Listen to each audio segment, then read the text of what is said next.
Good afternoon and welcome to the Marion City Council Work Session, Tuesday, May 15th. Before we start, we need to acknowledge a very important birthday that happened on Saturday. Council member Paul Draper had a birthday, so let's sing happy birthday. Happy birthday to you. Happy birthday to you. Happy birthday, dear Paul. Happy birthday to you. 50, it was 50. 50. Yeah, well, maybe a few more. Thank you. Okay. Moving along with our agenda, we have some presentations, and our first presenter is delayed in arriving, so we'll start with the second one with Amber Bissinger and Brooke Prouty. Welcome. Hello, thank you.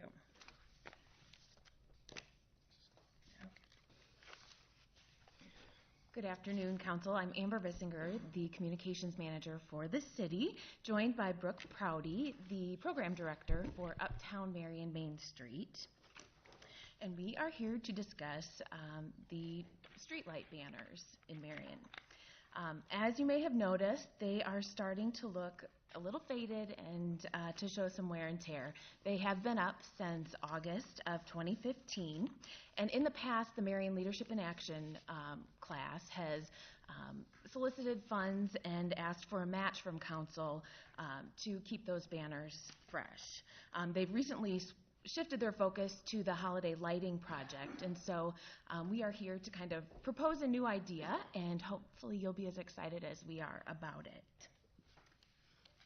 So a few months ago, I had the opportunity to attend the National Main Street Conference, and this was one of the ideas that came out of that one other community presented on that they do for their banner program, but also as a way to honor their hometown heroes with the street banners. So Amber's going to talk a little bit about how the program would work. And Brooke has handouts for you, and our assistant in the back will, yes please. We came with props.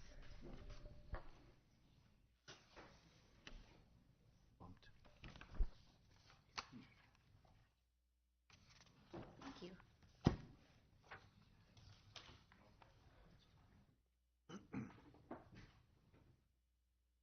What we'd like to introduce you to is Marion's Military and Veteran Banner Program. The idea would be that Marion residents or businesses or could honor a veteran or active duty military member. Those honored could be active duty, retired, honorably discharged residents or former residents of Marion. We would create a customized banner for each individual being honored. Full color, they'd measure 30 inches wide by 63 long, and be placed on the lower brackets of the light poles on city streets. We'd work with the Public Services Department to get them hung this year on or around the 4th of July, leaving them up through Veterans Day in November. And then it would be a 2-year sponsorship, so then next year the banners would go up again around Memorial Day and through Veterans Day. As many as 125 members of the military could be honored. We'd kind of hang them on 6th Avenue, 11th Street, and then to other locations. Hopefully they'll appear on every street pole with the banner brackets, and which would indicate we had sold all available spaces. We will limit one banner per honoree. Banners will be sold on a first-come, first-served basis, and a map will be created then to help family members, other residents find who is honored where. And, we see it as an opportunity to bring other people into the area. The cost of the sponsorship is $150, and like I said, this would be good for 2 years. This would cover the cost of purchasing the banner, installing it, taking care of it, and then it would also include a contribution to local veteran affairs, such as an honor flight or medical programming. We'd reach out to the Legion to kind of see where the need is greatest. Upon removal, the second year, then the banner would be given to the applicant or the honoree. We'd make every effort to get it back to that family. Our intent is to begin accepting applications on May 22nd, and it would be a pretty short window through June 8th, or until all spaces have been reserved.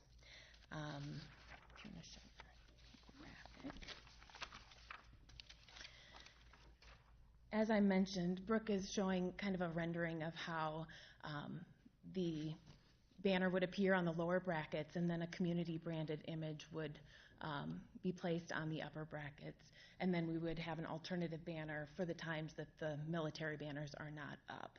But taking them down would help extend the life of the banners altogether.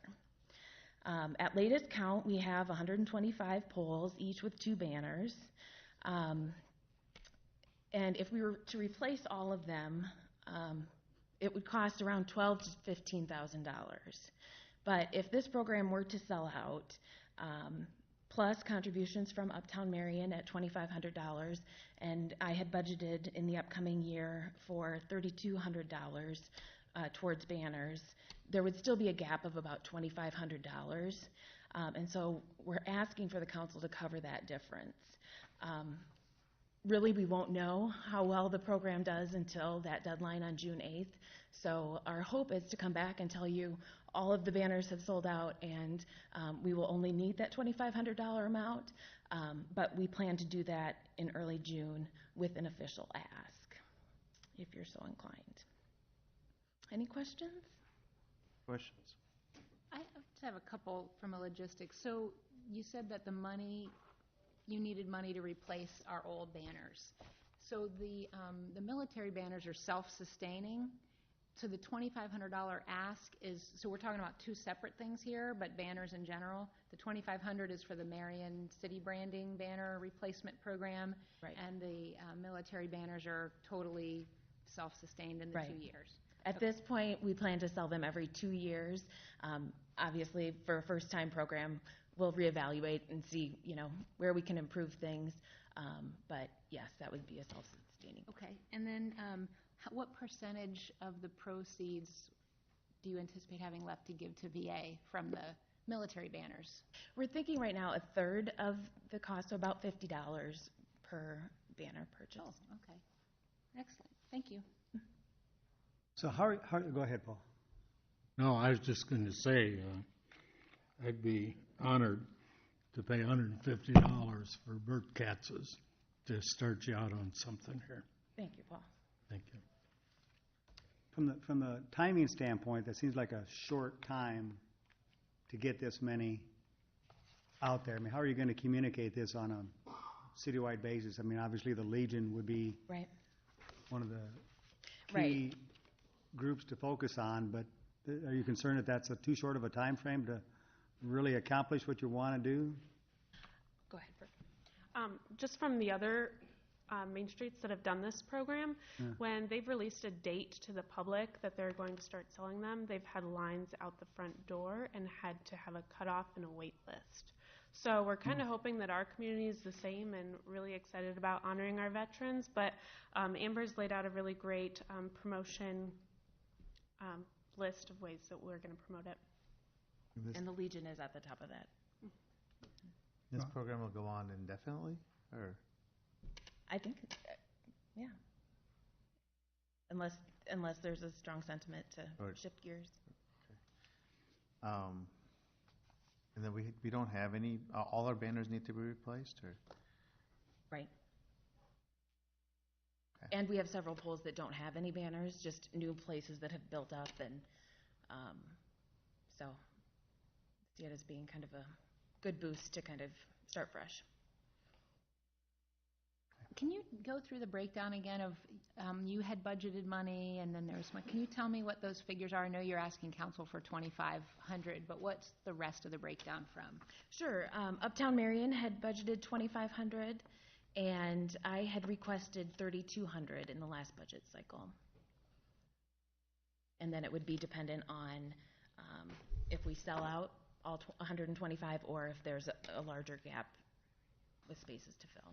Thank you. And I do want to mention the Public Services Department's been a huge help in kind of getting the prototype put together and their willingness to help us hang them. And the intent would be that it coincides with their flags when they go up on the military holidays, and just kind of a great tribute year-round for Marion. Do we get them made in Marion? We work with Prison Industries. We found that the cost is most affordable going through them.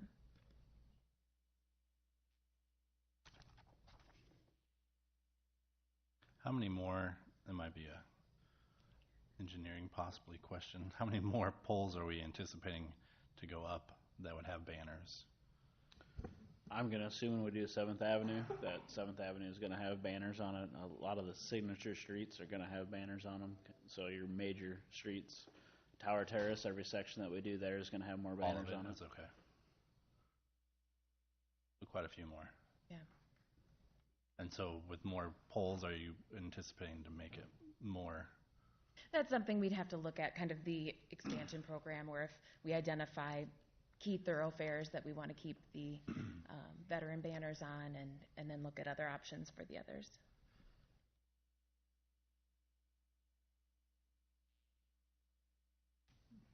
I think it's a nice idea. Honoring the veterans and active duty.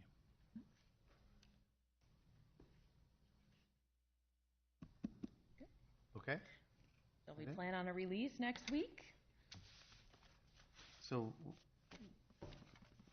Well, you need a vote on this, or on Thursday, or how does, Lon?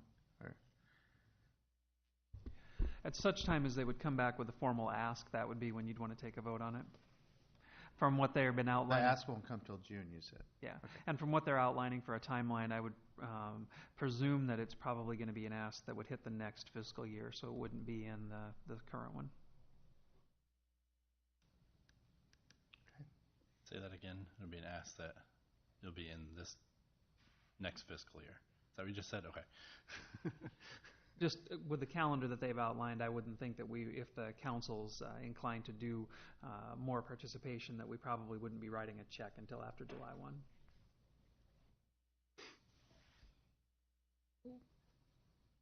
Thank you very much. Okay.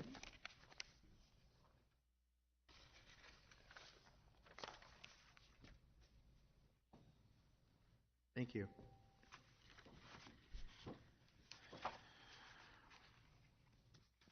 Chief, are we, oh, okay. Go ahead, yeah, that's fine. All right. And I'm back up here to talk about our Main Street Iowa program agreement. This is something that we'll have to do every year just so that the city's aware of the program changes and the contract obligations with the Main Street Iowa program and our accreditation. You all received a packet that has those changes for this year's accreditation. Just to point out a few things, they more clearly define the roles of the city versus the Main Street program. And then they also outlined and clarified some more clarity on the probationary period if we don't meet all the expectations. Since 2013, we've always reached our accreditation standards, so there's nothing to be concerned about there. And then they're changing up the fiscal year, so this one will run a little bit longer to align with the full calendar year.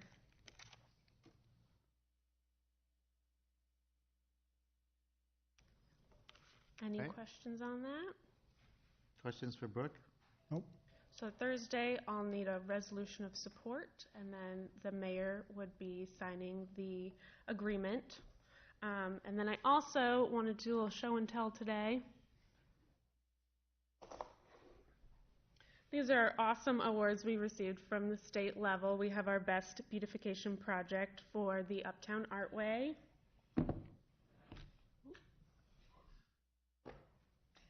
Fantastic fundraiser for Eat, Drink, and Be Marion, which is July 12th this year. And our $10 million Main Street Community Award. So the city offices have copies of all of these awards, so you can choose to frame or do whatever you'd like with. So thank you so much for your support. Thanks for all that you do.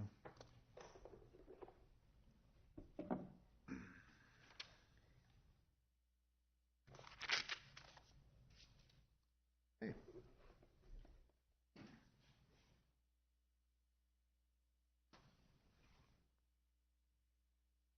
Good afternoon, Mayor, Council. This will be the second of many sessions where we take bits and pieces of the changes in the progression of the Marion Police Department and explain to you, in 5-minute bites and what we're doing out there. So today you're going to hear a short presentation from Sergeant Jeff Hartwig. Jeff is working on a lot of special projects for me right now. One of those projects is our professional deployment and response model, mainly with officer safety and how we provide service, safety, and operational efficiency through how we dispatch our personnel, how we prioritize the calls, and what personnel respond on those calls, because it makes a big difference in how we staff the organization, how we staff it with line officers, how we staff it with supervisors, and how we staff it with command. I had a great deal of experience in my previous life with one of the best officer safety procedures in the United States. Kansas City is well known for very advanced officer safety procedures, and I'm not going to lie, I'm stealing everything I can from my previous experience in implementing the officer safety and 1-officer and 2-officer car procedures that a lot of the United States bases their deployment strategies on Kansas City's. So I'm taking something that I know and taking it to Marion and getting us to where we need to be as the city grows, and Sergeant Hartwig has been carrying the torch for me on that. And so I'll turn the microphone over to Sergeant Hartwig now to explain what he's going through and how we've changed. Thank you, Chief. And I've been carrying the torch for him, and it's been a heavy torch. It's kind of put a lot on me. So, Mayor, City Council, other faculty, sorry I was late. I had it on my schedule for 4:30, so that's my bad. I'm sorry for that. I have a pamphlet here, or just a packet if anybody would want some extra copies here. I have some. I appreciate your time. I'm going to go just take a few minutes here of your time to explain what Chief was talking about here about. Thank you. Basically, our implementation of how we categorize a call, and what I mean by categorizing a call is how we, the category, what we're going to put to the call. We have different priorities associated with different call types that come in. So we had 190 different call types that we had in our computer system. I was given a project to try to decrease the call types to make it easier for our dispatchers and to kind of organize the call types more efficiently. We took the 190, we got it down to 64 different call types, and those 64 call types have been broken down into 6 priorities for each one. On page 3 and page 4 are the 6 priorities for the calls that we have. It'll take a while to read through all these, but what we're doing is we're taking these calls and we're placing priorities to them, which we're going to implement how many officers need to respond. It's not a what if or and, it's a shall. How many officers shall respond to certain calls? And the reason we're doing this is for officer safety, for safety of the community, and for safety for everybody involved, and also increasing our response time to the different call types. Rhonda, one of our dispatchers, spoke last week, I believe, at the last session on these different call types that we have. So of the 64, we've attached the officers that need to respond, if a supervisor has to respond or not, and then also we've also listed if fire department and area ambulance need to respond to those calls. The Chief was saying he brought a lot of knowledge and experience into this. Years ago, what we used to have, our minimum staffing just up to a few years ago was 3 officers for the whole city of Marion. And what this did was 3 officers, we could have 3 officers plus sometimes we have more than 3 officers going to one call. Once we do that, then there's nobody left to the rest of the city. Right now we have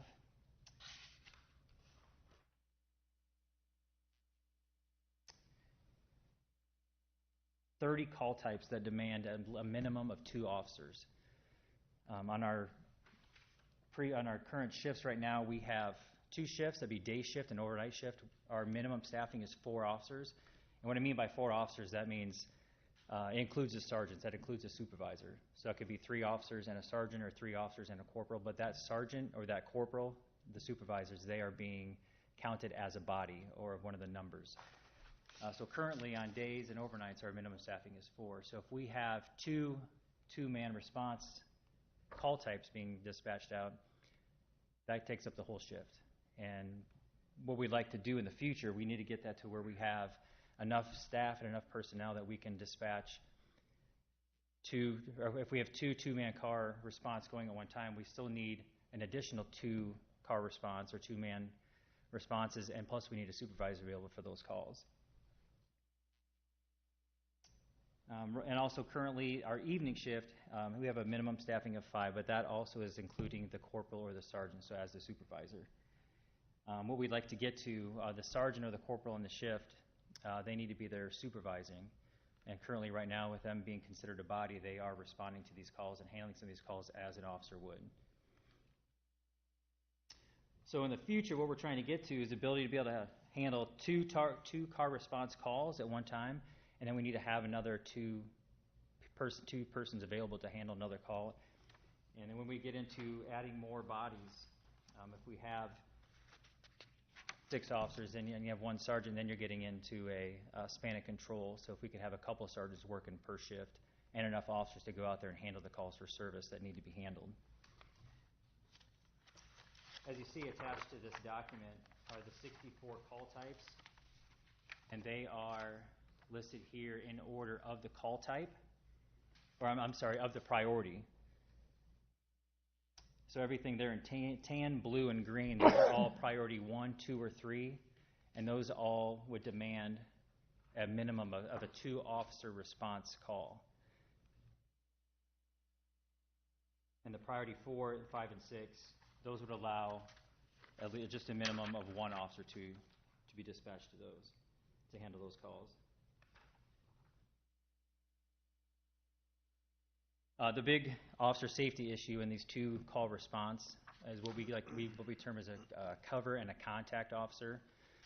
So if we have 2 people on a call already, one's down at the jail, then we have 1 left in the city. And if we have, let's say for an example, a domestic situation comes out, that is a minimum 2-officer call response. So if there's already 2 people handling 1 domestic and you get another one, now you don't have enough officers to respond to that call.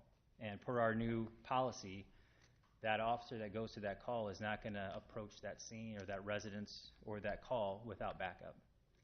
So what we want to do, the first person on scene is going to wait in view of that residence or that building or whatever altercation is taking place, and then they need to wait in a safe location, wait for backup, and then they're going to approach together. And that's going to be our contact cover. You have 1 officer making contact and 1 officer as a cover officer. That's not for every situation, depending on, there could be certain criteria where if it's a life or death situation, you have to intervene. But on average, that's where we're at right now. Can I ask a question about that? Yes. What's our liability with the policy change that an officer would come up on the scene but not be able to respond because they're alone? And again, that's a situation that's going to be on a case-by-case basis. If you get there and it's, again, you see that, we'll say the woman in the matter, the woman is severely beating the husband, and we need to intervene, we will do so. A lot of the domestic situations, a lot of calls we go to, it's a verbal only, or there's yelling and there's things like that going on. And so many statistics show, and I know right now we're just using domestic situations as an example, it's a very high probability of officers getting killed or injured in those type of situations. So liability would come down to, we keep sending officers into these situations. The high probability statistics shows they're going to be injured or killed in many situations. So if we can respond with 2 officers and go in there safe and we have a contact and cover officer, that's our goal here. Oh, sure. I'm not trying to argue that that's not a good goal. I just wondered, we changed the policy. Like if you pull up to the house and you can't assess what's happening because the door is closed and it's winter and the windows are closed, you wait and something happens in the house, what's our liability that we didn't? There is no liability because you have not developed a special relationship with that individual at that point. You are delivering service, and you were delivering service in accordance with the officer safety procedures and the policies of the police department. Absent a special relationship, now if he's sitting in the front of the house and obviously somebody is being beaten to death and he does nothing, then we would probably incur liability. But in a process like that, they would hold the air. They would get cars coming and call for an assist. They could get county coming. But when you enter into handling a domestic call or these call types without 2 officers, you cannot establish a contact cover, and you actually be handling the call more inefficiently and less safe than if you were to wait. Thank you, both. Thank you.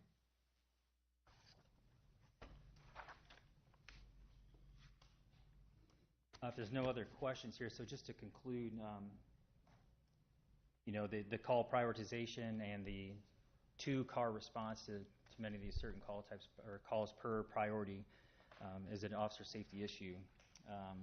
So the safety of the PD and the community is at risk with the current staffing that we're currently at right now. It's also difficulty, especially myself as a sergeant, to supervise a shift. When you're out there, if I'm handling a domestic and other officers are going to another call, that they may need a supervisor, it's hard to get to that. So if we have some more bodies to have just the officers handle some calls and then have the supervisors do the supervision. And again, our biggest thing too is for a call response time. We have more officers out there, we can respond to the calls and expedite the response to the certain call types that we are required to handle each day.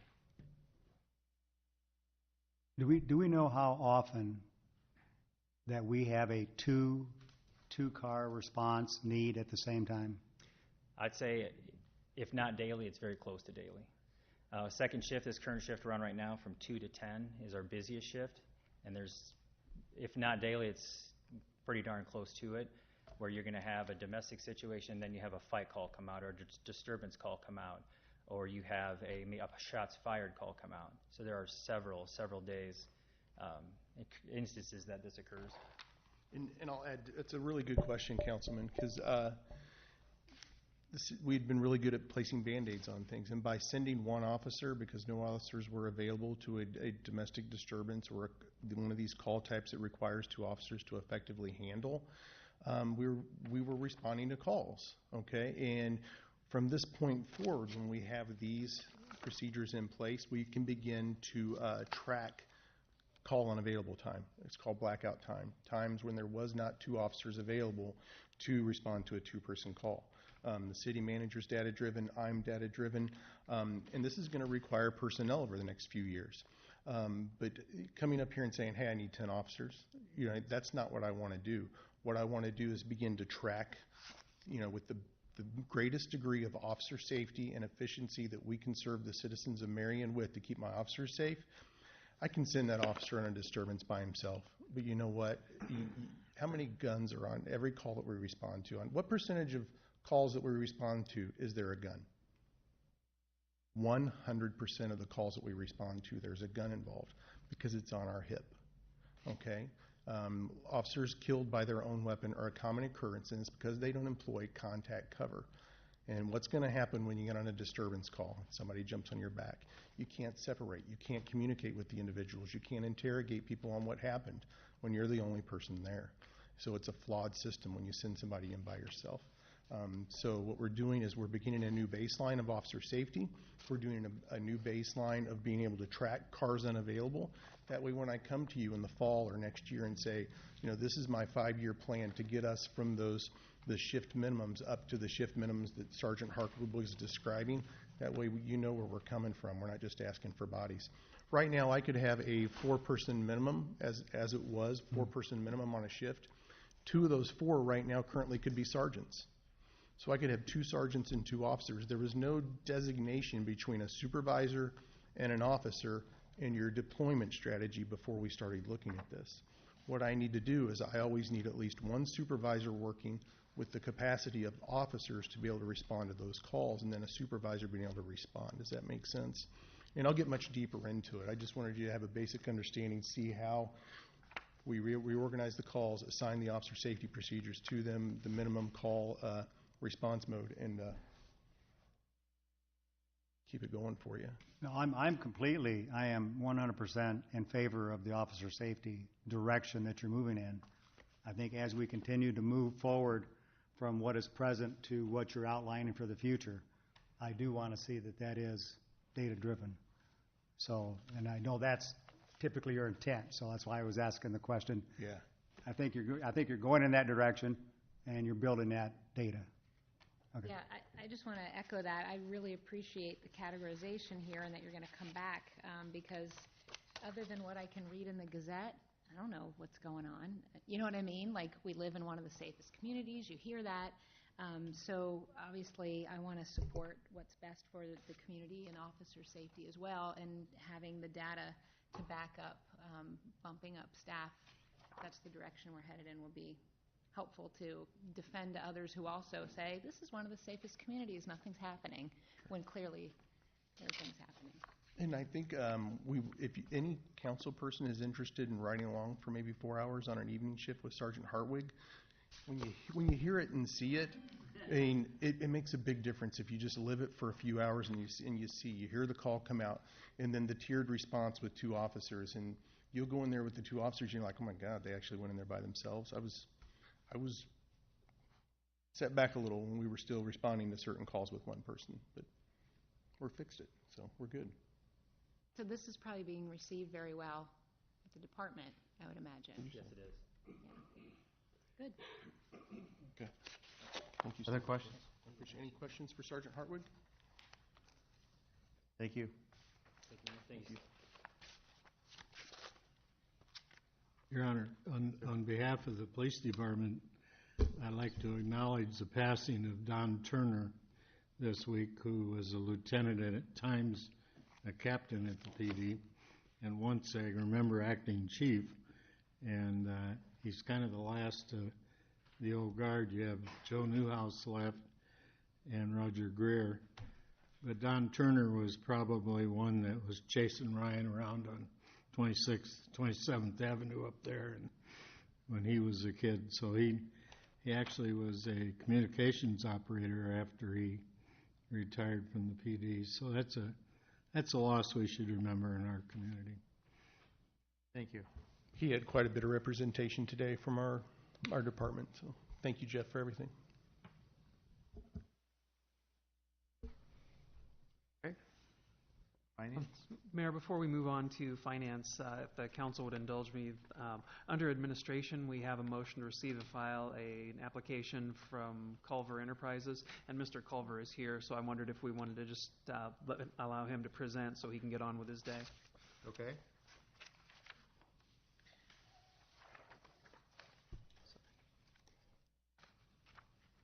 So the council would have had a chance to see the application. This was received and filed. Todd came in and talked with the Economic Development Committee about the project. He's proposing a couple of things that are unusual with the enhanced safety, but also something that we haven't really seen yet in an application, which was the potential to do an upgrade to the site for additional stormwater treatment and stormwater management as part of the project. So, Todd, if you'd like to maybe give a short summary. Sure. So, Todd Culver, 2310 Timber Creek Drive. So Steve Cooper brought to our attention, we're not required to have on-site water detention. So he suggested some porous pavers or things of that nature. And so we're certainly willing to do that, but we like to apply for TIF assistance to do that. So haven't had it engineered yet because it's going to cost between $5,000 and $10,000 to engineer that. But we, based on what we do plus the engineering, we think it's about $159,000 to do that. So that's the on-site detention portion of this. The other portion is fire sprinklers for 5 structures, 42,300 square feet, I think, or 43,200 square feet. So I guess I can put the site up.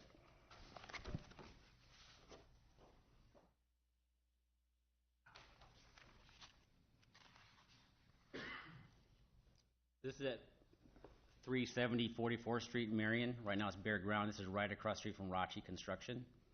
The driveway entrance is directly across from Rachi. The red indicates where the porous pavers would collect the water, and there's usually a couple feet of clean rock in there, and it drains out slowly. So,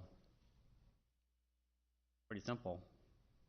So if you don't do that, you'll have a retention basin somewhere? It's not required at all. It's not required, okay. Yeah, this is an unusual site. You can't really see it on this map, but to the west of where the buildings are, there is a large detention basin that was really kind of built to handle the bulk of this industrial area. And Todd's buildings that you can see there on the left would actually be sloped that way to go that direction. But that area in between the two buildings is actually a drainage channel that goes underneath 44th and then goes over and through Rachi's and goes into Squaw Creek. And the lay of the land is such that those other areas would normally drain over and go directly into that.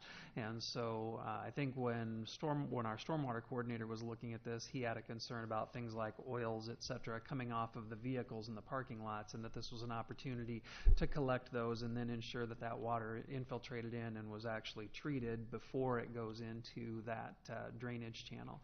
When we talk about tax increment financing, the way we have our policy constructed, I know we talk a lot with the council about the but-for test, which is one that we apply quite frequently about if we did this without the city coming in.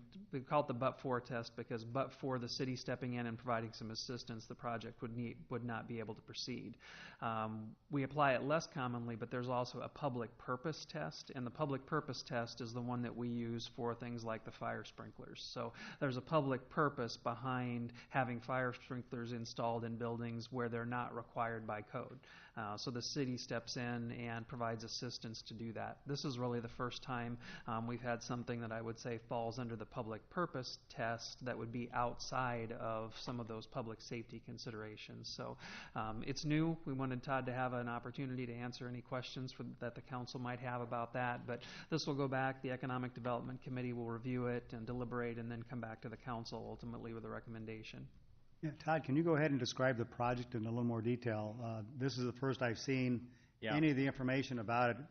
It was on my desk here when I walked in, and so I haven't had a chance to look at it. So can you give us 2 minutes worth? Absolutely. So this is really better explained as like flex space. So Genesis Equity just did one at 4151 3rd Avenue right around the corner. Similar project as that. So these are they all have garage doors, offices, things like that. More for like your electrician that doesn't need to have something on 7th Avenue, which is an operator out of something, not out of the garage, but kind of in between that, needs an industrial place to operate. Plumbers, electricians, any contractor type of business like that. And Chief, would you address why we've added those sprinklers in? I know this hasn't been an issue on inspections and re-inspections for the department. Yes, the International Fire Code, which we go by, any building that's 5,000 square feet or more has to have sprinklers if they're going to store a commercial vehicle. Well, most of these contractors are putting their trucks or whatever in these buildings, but the builders did not put in a sprinkler system. So we tell them they have to have their vehicles put outside, that they cannot store them inside because they're not sprinklered as per the code. So that's where we're having an issue. We've been doing lots of inspections and telling them they can't store their vehicles in the buildings anymore. And that's not going over real well. And the reason is, especially for these type of buildings, you've got neighbors. So if there's a fire in one unit, it affects the whole building. And that's why it's so important for them to protect that. And we want them to be able to put their vehicles in there, but it needs to be sprinklered and protected to do so. These are steel building. Yes, they're steel. I think one of the things that the fire department has run into is that a contractor may start out small, and then if they are successful, as they all hope to be, they may not start out with equipment that would kick in that portion of the code, so they don't get it on the first inspection, but when they go back out there to check it out a year later, the contractor now has a new piece of equipment and doesn't realize that that has kicked in the requirements for sprinklers in the building. What's the range and size of these facilities? The two largest ones are on the, I'll call it the left, it'd be west. There's a 12,000 square feet each. Oh. The one across the water channel is 7,200 square feet, and the two other ones over there together, 12,000 square feet. The building was one, but the driveway had to be moved to be across from Rachi. That was a request from the city, so I just split the buildings, separate it. So is that the total size of the buildings? All together, all said and done, is 43,200 square feet. Okay, but the individual sizes are individual sizes, undetermined. The divider wall can go wherever they want. I mean, so right now they're going to be open. As somebody comes and wants to lease a space, I can make it 1,500 square feet or 12,000 square feet. They could take the whole building with no divider walls, or else they can put, there's garage doors every bay. There's 8 garage doors in the 12,000 square So foot building. these are storage, they don't have restrooms? They will. But depending on, if somebody takes one whole building, we'll put 1 set of bathrooms in, but if divided into 3 or 4 sections, there'll be 8 bathrooms. Okay, so you're gonna divide it as the demand determines. Yeah, be driven by demand or by the need. But don't you have to run your plumbing ahead of time? It'll all be stubbed in. We can All splice stubbed in in, anywhere. just not Yep, everything will be installed? stubbed in for the whole length of the run. We can splice in wherever we need to. All right. So none of these are predetermined who's going in? You Not don't yet. have anybody that you know is waiting for this? That's correct, but I will be building the 2 on the left right up the bat. They're already ordered. Gotcha. Yeah, I would love to see, wasn't this described as the incubator? Or is this a different, it's a similar thing? Similar. Okay, because I would love to see the opportunity for people to come into a space like this and grow, obviously in Marion. And I have to say, with the sprinklers, what I've learned is I think international fire code says that houses should even have the sprinkler system, but we water it down because it's so expensive. And I think, when you have the potential to have neighboring businesses, you want everyone to feel secure that if their neighbor in that bay isn't doing the right thing, their entire, life's work, et cetera, could be at issue. So I like the idea that we would be building sprinkled buildings to protect people and property and business. The water thing I'm not sure about. So if you weren't to do that, are we anticipating the water trajectory to go somewhere else and hurt someone's property? And I don't know if that's a question for you or, but. Well, Lon might be able to answer that. I don't know the full effect of where it all goes, but it's going to go in that channel, the water retention. Ultimately, it's going to end up in, I suppose, Indian Creek, or I don't know where that drains off. This one goes over to Squaw Creek. That's in my pack. Ultimately, Creek, it goes east through Rachi's property and hits Squaw Creek. Like I said, this is new, and that's why I wanted the council to see it. It will go back to the Economic Development Committee, and we'll work with the engineering staff to come up with a recommendation for council, because I do think this is one of those things that could possibly be setting policy for how these might be approached in the future. We have done stormwater improvements in the past, but it's been for things like where there was an unusual characteristic of the lot. Like, we had one lot that was platted in the early 90s before the stormwater requirements kicked in, and if they hadn't put stormwater underground, it was unbuildable. We had another case where putting some money in to put the stormwater underground actually allowed them to build an extra building, so we got a lot more taxable value off of the site for doing that. So this one doesn't really fit into those categories. So they'll deliberate it at the committee level and then come back with some recommendations for council. One last thing on that. We did this a lot in New Jersey from a space standpoint on planning and zoning. A lot of people would have to put the water detention, under the parking, and they'd have this latticed parking, and, it's good for the environment. There's a lot of great things about it. I worry about setting a precedent, though, for other businesses that want to do it if that isn't necessary given the property. But again, I'll wait to hear what the committee comes back with. The sprinklers, I think it's a great idea. I wish we could do it in single-family homes and for everyone, because that's saves lives and much more. So will it be all garages facing 44th, garage doors, or? Facing the parking Overhead lots. doors? Yep. Mm-hmm. I expect that this will have the best landscaping in town. You bet. More than average? But that's what it takes. Yeah. Is that, Todd, part of the former Riley property? They had some rules, and Yeah, I know what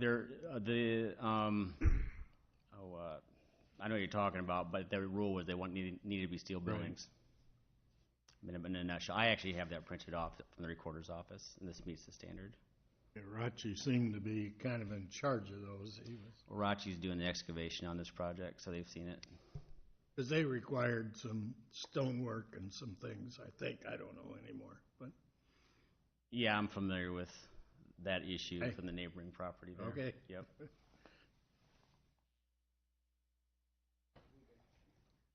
Okay. Other questions from Mr. Culver? Thank you. Thanks.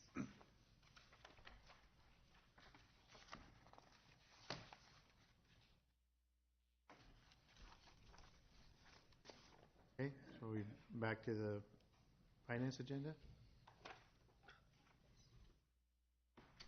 Yeah, under finance, Your Honor, we got number 6 and 7. They have to do with the city's participation in the GLD hotel project. We were going to have our hearing on Thursday, followed by a resolution taking action. We're actually going to need to pull these 2 items because the notice did not get to the Times to notify the public of the public hearing. So we're going to, these 2 items will actually appear on June 7th meeting, where we'll take action and have the hearing at that time. But what will show up on Thursday is we're going to have a resolution basically resetting the public hearing for that June 7th date. So these 2 will come off and we'll have a different resolution resetting the public hearing. Number 8 and 9, I will, I guess, refer that to Lon. He's got a short presentation I think he'd like to do on that one. Yep. Thank you. I don't remember the exact date when Prospect Meadows had approached the city about potentially doing a loan guarantee for the local portion of the financing they're doing for the first phase of their project. Overall, the project has 2 different loan components. One is from the USDA, which is a guaranteed loan program, and then the other one is a direct loan through Cedar Rapids Bank and Trust. And that one is for $2.4 million. It's going to be financed over 11 and a half years with an 18-month construction period and then be converted over to permanent financing after the end of the construction period. Lynn County has already acted on the loan guarantee, and so now that they've done theirs, I wanted to bring this back to the council to take it forward for Marion for next steps. So as far as the process that we would go through, I would anticipate having a memorandum of understanding on the agenda for council to approve on Thursday, much like we do with our economic development projects. What that is it signals the commitment from the city, but acknowledges that there's a legal process that we have to go through in order to get everything in place to be able to honor that commitment. At this point, we really couldn't give you the MOU until we got input from the council about which direction you wanted us to go from the meeting today. As far as the other pieces of the process, once we know how you want to do it, then we would set a date for the hearing, and then after the hearing, go ahead and execute the guarantee agreement. So the key decision for today is how the city would potentially back the loan guarantee. And unlike Lynn County, we have some options that the county does not have. Lynn County did theirs through general obligation, of which the city council has a copy of that document. The other option that the city has would be revenue backing. The recommendations from our bond council would be that the simplest way to do that would be to actually do it as a tax increment financing backed bond. Knowing that in the event that the guarantee were to have to be exercised, it's really up to the council what funds you would choose to do to pay that. I know we've talked in the past about using hotel-motel revenue as the actual backstop and then recovering that from additional hotel-motel revenue, but these are just the financing mechanisms that would still allow us to do that. And I've assumed going into this that the agreement will have the annual appropriation language, which is in the one that Lynn County approved as well, and that we'd have that 50% guarantee with Lynn County, and that ultimately our backing would be with the hotel-motel proceeds. So as far as the general obligation goes, it does have some advantages. The biggest one is simply speed. With general obligation, to kind of explain how this all worked, Lynn County created an urban renewal area that encompasses Prospect Meadows. And an urban renewal area is the basis for the creation of a TIF district. But you do not actually have to create the TIF district. You just designate the urban renewal area, and that allows a city or a county to exercise powers under urban renewal authority in that district. Since they've created a district, we can actually exercise urban renewal authority out there as well, which allows us to proceed more quickly with doing something that would be backed by general obligation. It also it simplifies it because general obligation is the most secured debt that the city can issue. Everybody knows how it works, that operates with municipal debt. They're familiar with it. And it's also the most secure form of municipal debt because ultimately it can be backed by the full faith and credit of the community. Now, that's great You're backing it, which ultimately means that you could back it with the debt service levy if you chose to do that, but you don't have to. As I said, it's really up to the city council what financing you would use to do that if you ever did ultimately have to make a payment. So by doing that, we don't have to create any city districts, and it's consistent with what Lynn County has done. It would just be a duplicate of what they have. The disadvantage that it has is that doing GO does have an impact on the city's bonding capacity. Now, because the annual appropriation language is in there, that's only the annual amount of the payment that would potentially be made. And so for us, that would be an impact of $152,000 a year that would get counted against our bonding capacity. If it was the whole $1.2 million that had to be counted annually for the 10 years of the guarantee, I'd be a lot more worried about it. But on $152,000, it's fairly nominal in the grand scheme of things with Marion's capacity. But this is the first time that we've really been asked to guarantee a loan, and that's something that I think really applies to this, whether we do GO or revenue bonds. So with a revenue bond, the advantages that you have, there's no impact to debt capacity because you're backing it with another source of revenue. You're not backing it with the full faith and credit of the community, which means there's no link to property taxes. Now, procedurally, to do that, what you have to do is you actually have to add it into a TIF district, which is possible in unincorporated areas. It just requires some cooperation from Lynn County for us to be able to do that. But what happens is they have an urban renewal area. We end up creating an overlapping urban renewal area on top of it, and then creating what the TIF district underneath the urban renewal area. And that's where the naming conventions get a little bit strange, but you can have one urban renewal area that has multiple TIF districts underneath it. So what our TIF attorneys would recommend, if we wanted to go that route, is actually to extend the Collins Road district up Highway 13 and flagpole in Prospect Meadows. Wow. So That's a stretch. yeah, it's a significant stretch. And also procedurally what it means is you've got to go through it's about a 3 to 4 month process to adopt an urban renewal area, adopt the TIF ordinance, get everything in place to do that. It's also then less secure for the financing institution. So what we really need to know is just which direction do you want us to go with this, and then we would construct the MOU for either option. My preference on this, given the simplicity and speed and consistency, would be to go with the GO option. If it had that full 1.2 million impact in any given fiscal year, I'd be more concerned about it. But given that our exposure is about 152,000 in any given year, and that we'll have the ability to draw on hotel motel to advance those payments, I'm a lot less worried about that.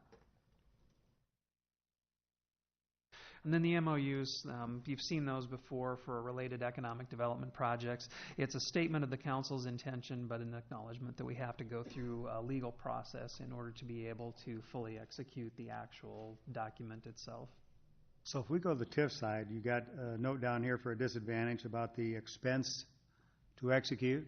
Yep. I mean, what kind of additional cost are we talking about going that direction versus the GO? With GO, it moves forward fairly quickly. To do it the other route, you have to draft the urban renewal plan. You've got to go through the ordinance adoption process. You've got to create the TIF ordinance. You're probably talking $20,000 to $30,000 worth of legal time and expenses in the creation of a new TIF district. Ryan. So what's the total? Of course, in Whitney, it's not you. $1.2 million? What? Well, it's 152,000 per year. Per year, but that It's the annual payment. But the total amount of the guarantee is what she's asking. yeah, 1.2. Yeah. So what if, and I hate to sound like doomsday scenario, but I'm gonna. What if Prospect Meadows just utterly stinks, right? Are we locked in one way or the other, more so with one or the other in terms of protecting the city? Are we just locked in no matter what? Or is one of these safer, going forward with Prospect Meadows? The main difference between the two is the ability to exercise the debt service levy behind it. And for example, doomsday scenario, everything falls apart and it absolutely doesn't But he work. plays baseball anymore. Right. With GO debt, say that the city council chooses to not appropriate dollars. The bank says, no, wait a minute, you can't do that. They file suit. They can come in. The court could compel the city to levy property taxes to pay that annual debt. With a revenue-backed debt, they do not have that option, so it can't hit property taxes. Now, whatever source of revenue you pledge to do that, they could go after. So in the case of tax increment financing revenue, the entire district has cash flow. They could require us to pay it out of that revenue. That's the main distinction between the two. That's why with the GO, it's considered a pledge of the full faith and credit of the municipality. That's why it's so secure, but also why it's the most widely coveted form. Were we talking about on the hotel motel tax, as the new hotels get going, were we talking about taking a portion of that and reserving, setting aside some of that as a reserve for this guarantee? That would be one of the options that the council would have. Then we have something, you already got, you got the hotels, but to set up some kind of reserve. Yeah, and I think I'd have to go back and look at the agreement, but one of the keys to this is that the agreement with Perfect Game actually has a backstop in it for a minimum number of guaranteed teams and a minimum amount of revenue that would be contributed to Prospect Meadows. And with that in there, they felt pretty comfortable that they were going to be able to hit their minimum income requirements. I don't know if Jack has any more information on that. Lon, if we go with the the reserves process, does that hinder our Standard & Poor's or Mooney rating because we would have that potential debt hanging out there as an emergency fund? Could that impact our star rating? With a relatively minimal amount, and because you have that annual appropriation language in there, I would not anticipate that being a significant hurdle. You know, if we were being asked to provide a $40 million guarantee or a guarantee for the entire project, that would be quite different.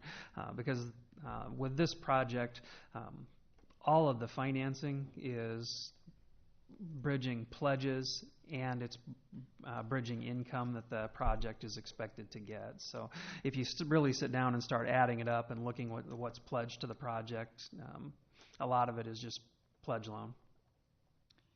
Is the bank, obviously the bank would prefer the GO path, but if we go the TIF route, I'm assuming there's nothing specified as to which one we need to provide.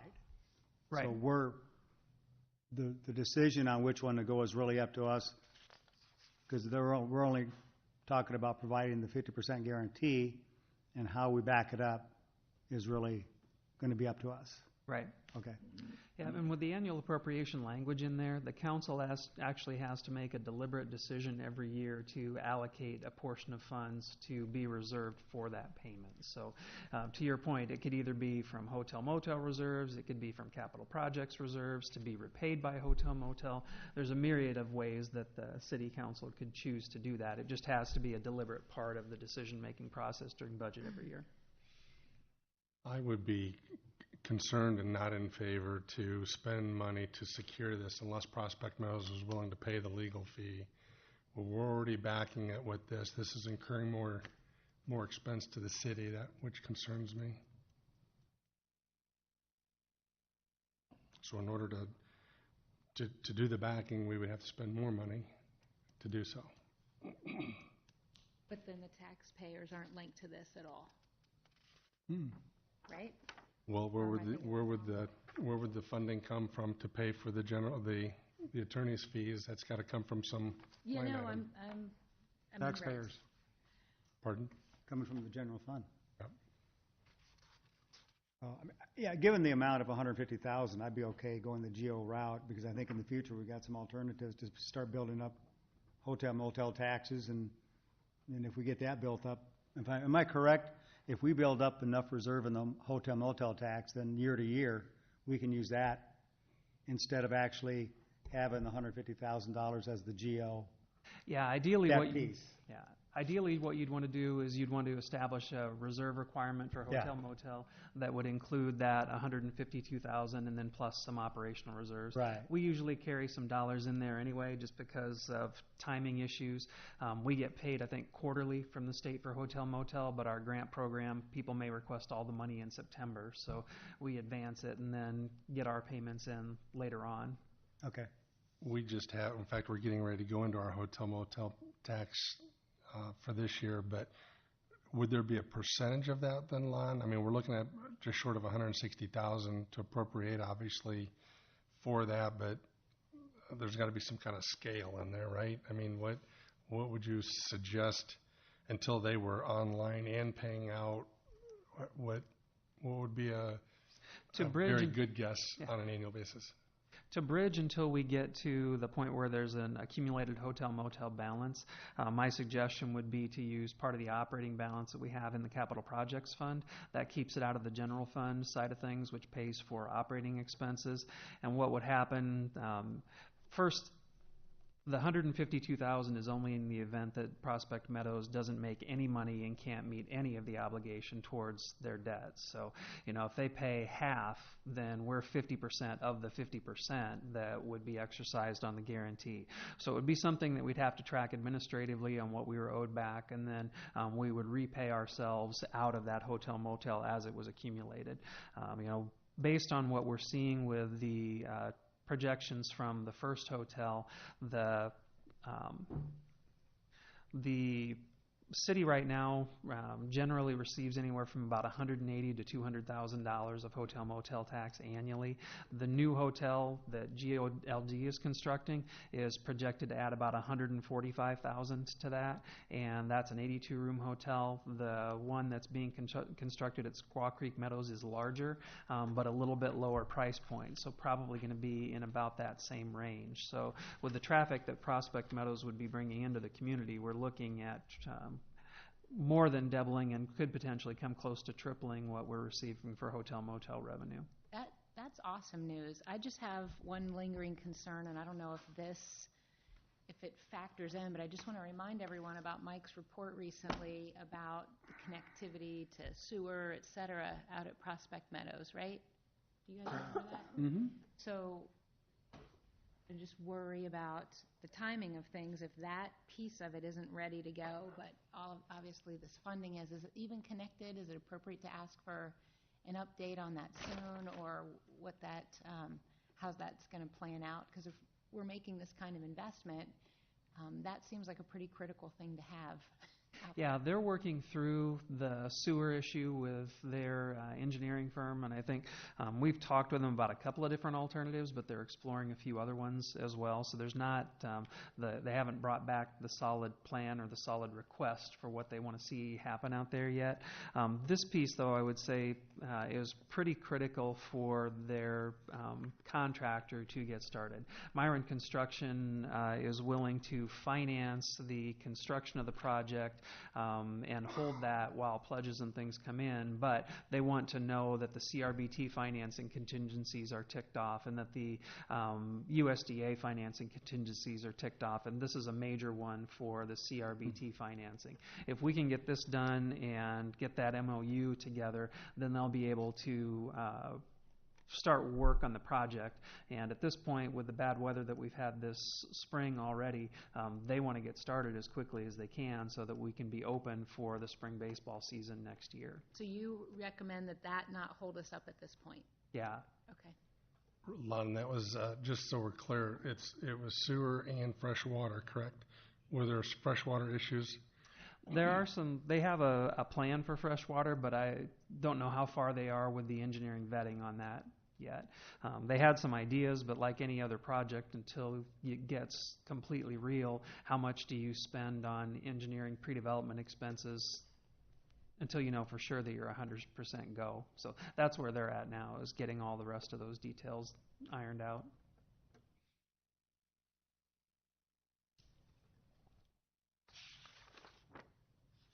So, but what's the likelihood that those issues would affect the project, or is it not? I mean, there's going to be a solution? Yeah, well, there's a solution for any problem. Well, I It's get just it, whether but I mean- what the price tag is with it. Yeah, so, Well, I think some of the very preliminary discussion we had was whether or not the city was going to support an anticipated request from Prospect Meadows to pay for that sewer extension. And, I mean, coming directly to Renee's question is, if we do not, does Prospect Meadows have the ability to finance that portion? Because the business plan that they put together, according to the executive summary we received, certainly, as most business plans are, included some optimistic numbers. But it still received the stamp of approval, which I was glad to see. But so I think that's, still a key question, I think, in the back of our mind as to whether that is going to be, how big of an impact that will be on their ability to proceed, or will that be a stumbling block? So Yeah, and that'll be... hopefully they've got enough contingency. They have some contingency in there. I can say that the one scenario that they brought to us did not ask Marion to pay for the entire cost of doing anything out there.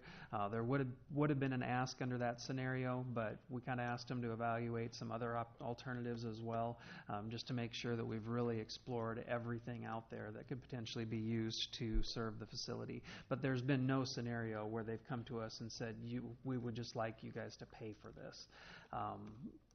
So there's a couple of things I think to remember with this is that, once the loan guarantee is in place, first then they actually have to take out the loan. It's a construction loan for a while, so first they have to start pulling money against the construction loan. Then the project would actually have to reach a certain point and not be able to proceed before we would incur any liability. So there's a series of steps here that we have to go through before the city actually has any exposure with the guarantee. And I would think that before that, Marion, as the interim financer for a lot of the construction on this, while CRBT is getting done and while USDA is getting done, is going to want to make sure those boxes are ticked off too, because they're not going to put themselves at risk if something would suddenly happen and all of a sudden the project can't close.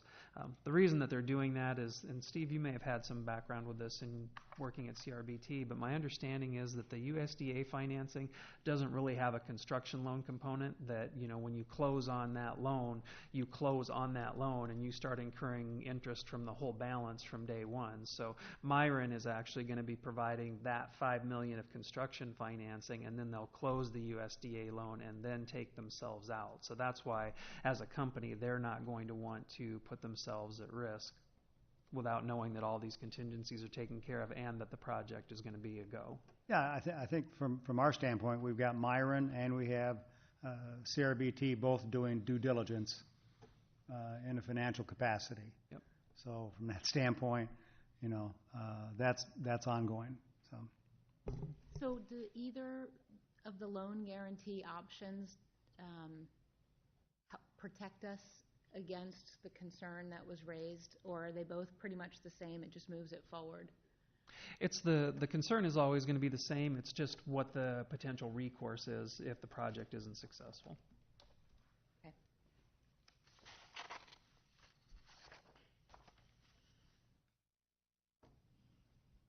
okay. So from what I'm hearing from council, it sounds like going the GO route is acceptable.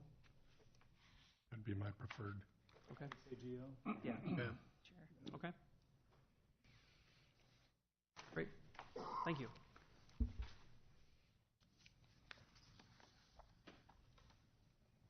So everyone will be ready to vote on Thursday on this. Unless you have other questions right now, this is the time to ask them. Were we still waiting for an MOU on this, though, or I thought we were? Yeah, we'll have the MOU for you. It's just whether it was GO or whether it was revenue changed the language in it. So yeah, that's the way I took it as well. yeah. Thank you. So I needed that guidance.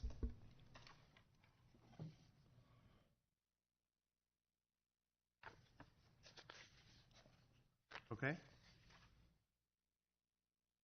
Thank you.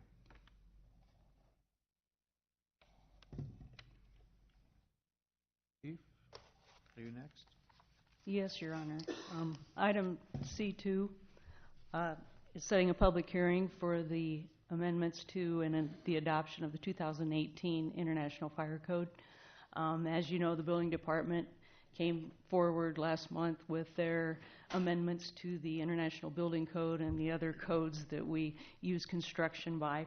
The fire code has now been the amendments that we need to make. We've read through the 2018. Chief Markley, our city's fire marshal, is going to be presenting June 5th to explain some of the amendments we made. He was going to be here tonight, that's why it starred, but he had to make a few tweaks to the amendments that we're making because we are working with Cedar Rapids and Hiawatha to have a consistent amendment to the fire code so that we're all on the same page. So he will be here actually June 5th, so that's what that is for, but we do want to set that public hearing. And as for item number 3, as you know, U.S. Cellular, we've been talking about the contracts with the tower at Station 1. We received a new contract from U.S. Cellular, so I submitted that to our legal for review to make sure that everything was kosher and that we were still doing the best thing for our city in their agreement. So I'm going to turn it over to Ryan. These aren't these pesky little things we were talking about popping up everywhere, right? No, Okay. it's not. Okay. Rental. Income. No, these are not the mini cell towers. This is the big tower that's right behind fire station number 1. Wire and metal. Yeah. Yeah. Great. So, for those council members that were with us last year, you may recall we had the space lease agreement where it was the contract with U.S. Cellular renewing their lease of the land behind the fire station where their tower's located. So that's their agreement that puts their tower on our land. This is our agreement that puts our equipment on their tower. So the two go together. It's a 5-year contract. It's actually, if you read the old contract, the one from last fall, it refers to this one, and this contract refers to that one, in the sense that the two dovetail. But they go together. The consideration for us putting our equipment on there as part of what was negotiated as their lease fees in the previous contract. So this isn't costing us anything directly to put our stuff on there other than how it factored into the negotiation last year with their land space agreement. So this defrayed that cost, is that what?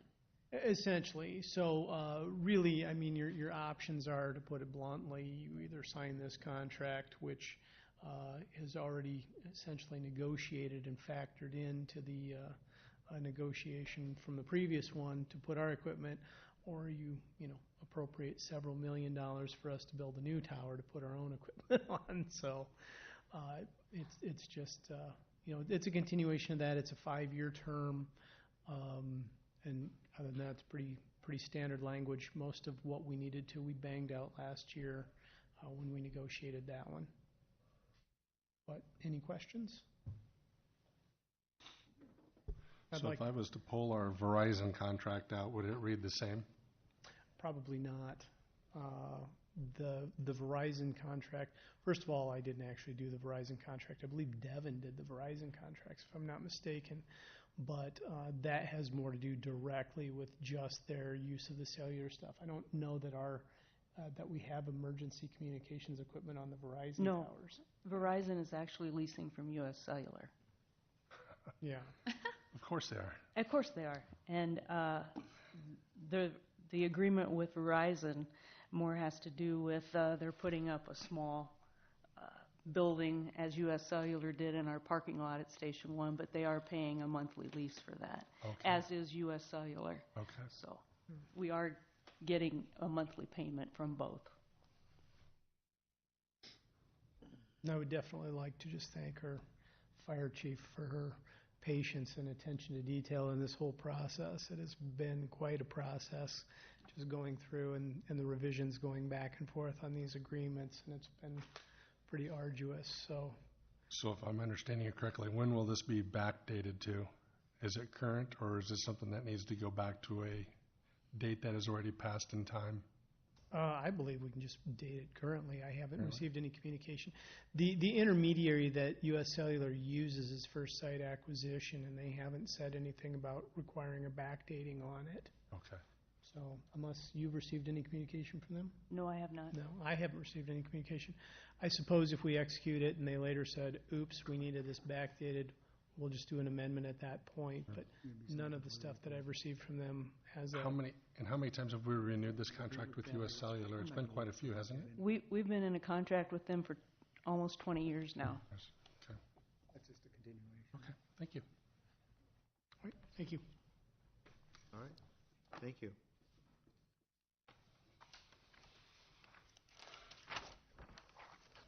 Engineering?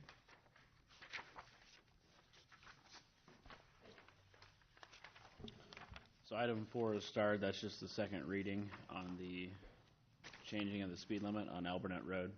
Just making sure there was no questions on that. Item F5 is a motion to receive, file, and concur with the TAC report regarding a stop sign at the intersection of Kinderhook Lane and West Williams Drive. In your council packet, you can see that West Williams is classified as a collector. Kinderhook Lane is classified as a local street. There is stop control for northbound Kinderhook Lane. East-west traffic does not have to stop. There were 3 accidents. You can see them as the small red dots on your screen. So they weren't necessarily at the intersection, but they were near the intersection. One of them was 2 cars backed into each other. One was due to ice and frost, and one was hit a parked car. The police department did evaluate this intersection. They actually sat out there. They watched a bus unload some kids with no issues. The highest speed that they found was 33 miles per hour, so we don't see justification in putting it in a 3-way stop, just leaving the stop condition as is. The police department will put out their speed trailer, and they will do some targeted enforcement. I laughed when I read this, and I think there's something else on the agenda where someone asked for something, and it says, the top speed reported is 32. When the Marion PD is sitting there, of course, right? Or are you guys like behind a bush with a radar gun? Or... Well, the trailers record speed. When we put those trailers out, it records the speeds for the time that it's out there, so we can come back and record the top speeds that we're seeing in the area, time of day, and that way Tracking we can... cars or just speed? Just the speed. Okay. We know about you, though. Yeah, okay. Blur. But Mike, do you go back and then to the requester show them? Because there were like 8 reasons why we're They not actually gonna get move the same TAC report that you guys get. They actually mail that to them, and then Okay. they have an opportunity to come if they still don't agree with what I'm telling them. Because there are so many good reasons that you just wouldn't even think of, like snow, removal and all kinds of wear and tear on the cars in the neighborhood. Well, that's technically the next one, but yeah. Well, okay, I'm getting them jumbled, but it's a similar thing. Because, I've only been on council for a few months. Maybe this happens super frequently, but I feel like... These requests come in a lot. Okay, because I feel like we talk about this kind of stuff all the time, and no one would get anywhere if we just gave in to all the stop signs and speed bumps and lowering of speed limits. So I'm an efficient driver. Anyway. Okay, that's it. Thanks. I like the detail on Efficient, that. that's a good way What's to that put it. mean? Efficient. And safe. Subject to interpretation. So that's number 5, just concurring with the TAC report. Obviously, if you guys felt that we needed to put in other stop signs, ultimately you guys are the governing body and you can force those stop signs to go in, but that is not staff's recommendation. Yep.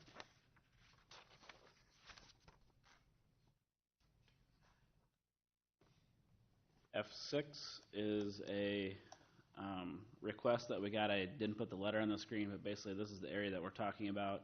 It's a road that parallels Tower Terrace to the south. It's Barrington Parkway. This is where they would like to put speed bumps in due to the speeding after school. And so F7 is then the TAC report for this. Again, Barrington Parkway is classified as a local street. The current speed limit is 25. No parking is allowed on the south side of Barrington between 3rd and Stonefield. No parking is allowed on both sides of Barrington between Stonefield and 10th Street. Again, the Marion Police Department was out there, and it was after school when the complainant said that's when the speeding or reckless driving occurs, and the highest speed again was 33 miles per hour.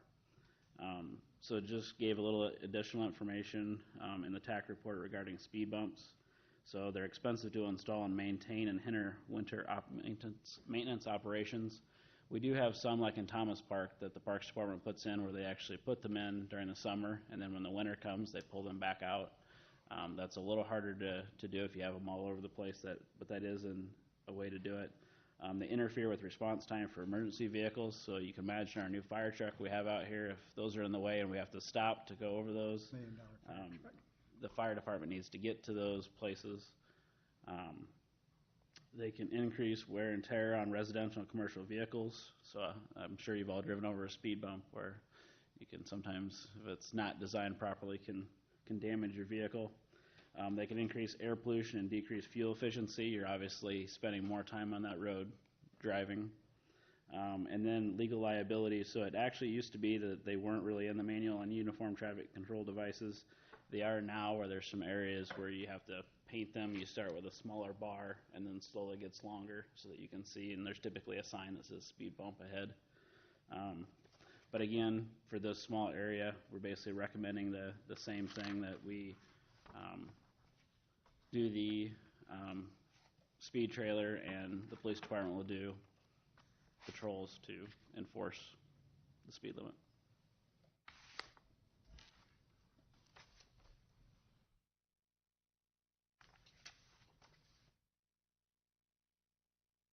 Any questions on concurring with that, or? Nope. Okay. Item F8, so as part of the Alburnett Road Extension Project, so this picture is churned for you. So 2nd Street is going right and left on the paper, and this property right here is actually owned by the water department.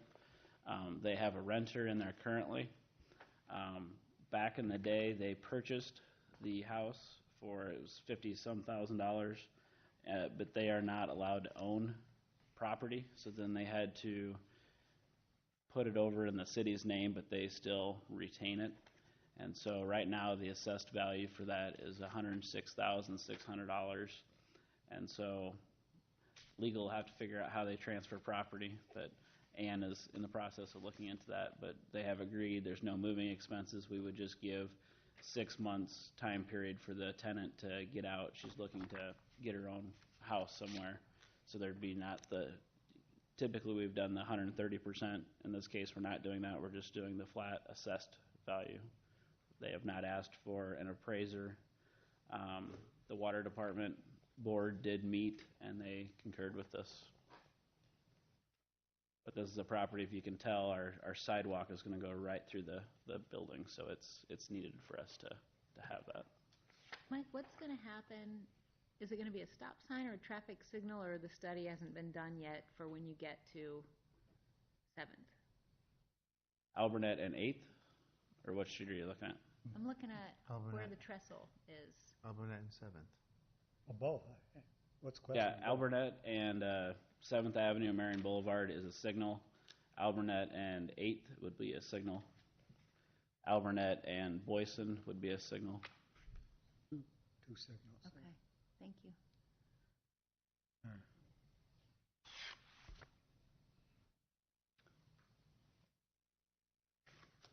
So I did include in your packet the resolution 7500.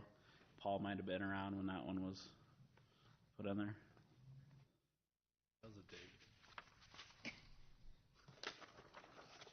And then I also included the assessment roll. That's where we got the dollar amount from.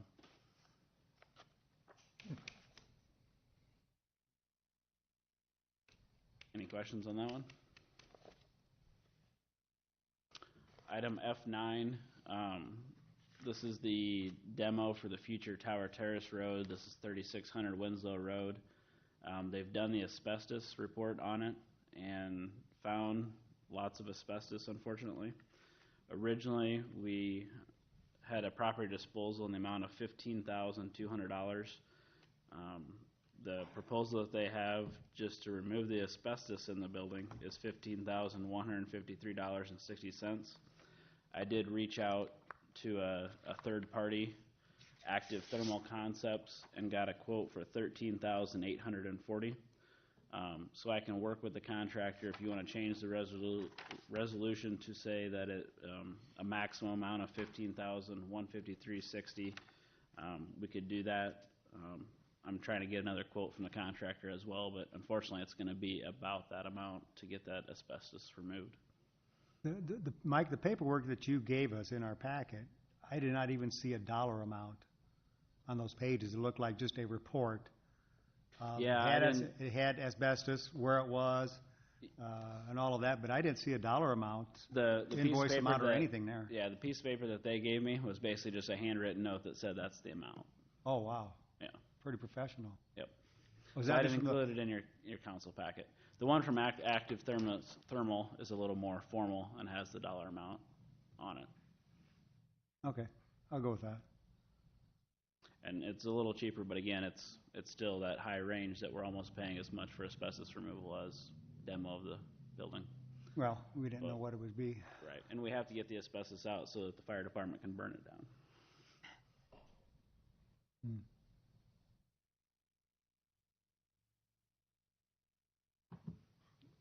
So again, if you want to amend the resolution to say a maximum amount of $15,153.60, I'm okay with that, and I'll continue to work with the contractor. That way we don't delay it with not having another council meeting for a couple weeks. Well, if we were to do a bid situation, that's what would have been accepted. Yeah, I mean, the Active Thermal's slightly cheaper, and I don't know that we're going to find another one any cheaper than that. But okay.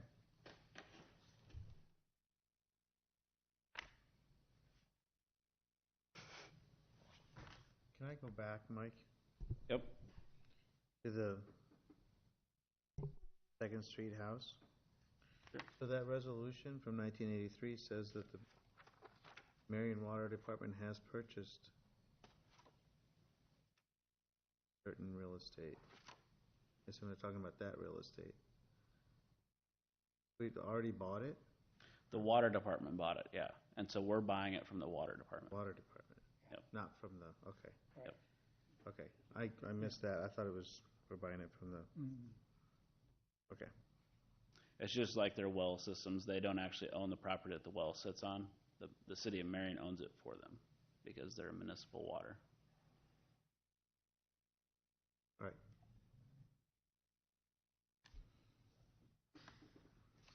Planning.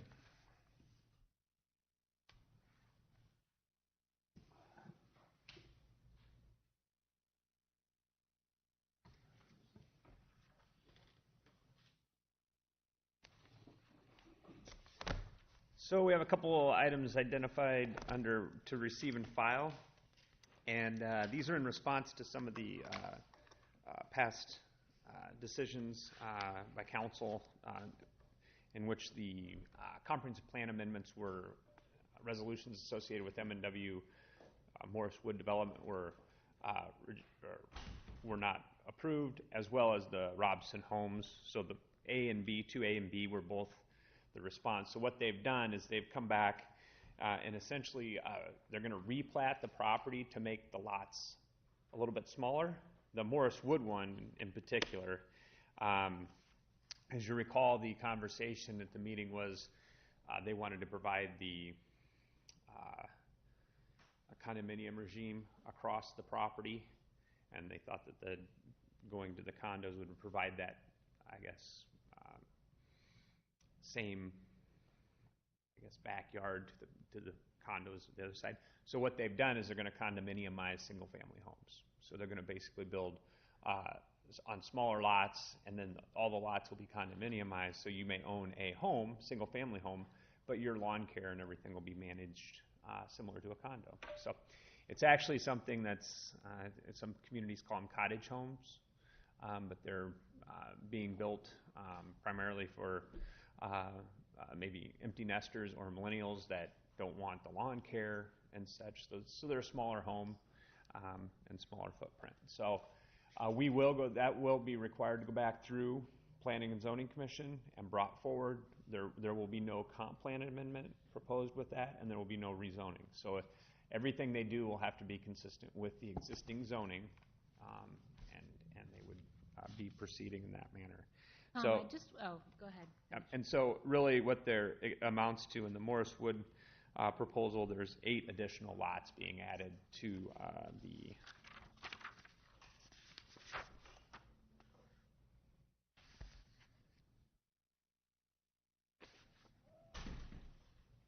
While you're doing that, I just want to say I'm thrilled. I mean, I don't know what they're going to look like. This is different housing stock than we currently offer. We're not saturated. I was in Iowa City a week or 2 ago for a Linn-Mar soccer game, and we kind of got lost when we're driving around. And I think I saw some of these cottage houses. They were single-family garage, really cute, really different.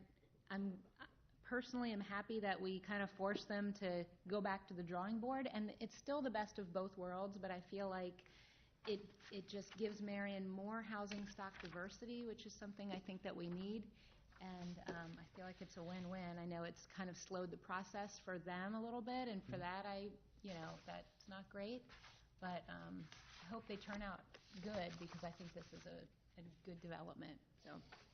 And I think we're going to see a little bit more of this. I'll show you the Robson one in a moment. If you'll recall, Skogman they're actually building some of this as you go west on Boyson before you hit the quote-unquote new Albernet Road south. There's the road you'll see a lot of construction going on. And they've got, if you recall, there were 55-foot lots with 5-yard setbacks, and they'll be all condominiumized as well. So they're going to be a little tighter in density. That was done with a plan development. This is going through the straight zoning process. So. I'm assuming there'll be some questions when we get to the platting as it relates to the neighborhoods, but just so you're aware of what's going on. People on Brookside, though, wanted single-family dwellings, and that's what they're getting. Correct. Well, they probably aren't going to be happy about more in the density, but, I mean, the builder is conforming to what we approved the zoning for, so there's no argument there. Yeah, no, it's definitely consistent with the zoning and the subdivision regs. So this, going back to the Robson property north of 29th Avenue around the pond area, he had originally came in and wanted to change more of so this area is where there's the 3plexes that were previously approved north of 29th Avenue that kind of mimic the ones that are just west of the north-south street here, Winchester. And he came in and wanted to rezone this row into the duplexes, if you recall.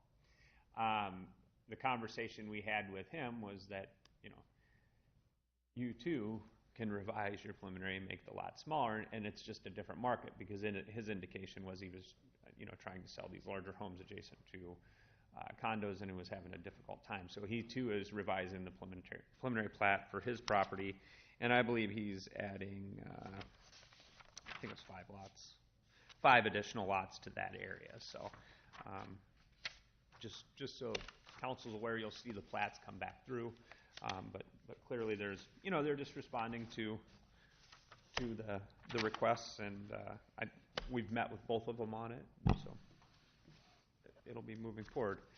The next one I just want to kind of briefly touch on is a preliminary and final site development plan for what's being identified as Bluebird Square, located out in the Squaw Creek Crossings development. And so we're just responding to the request at this point.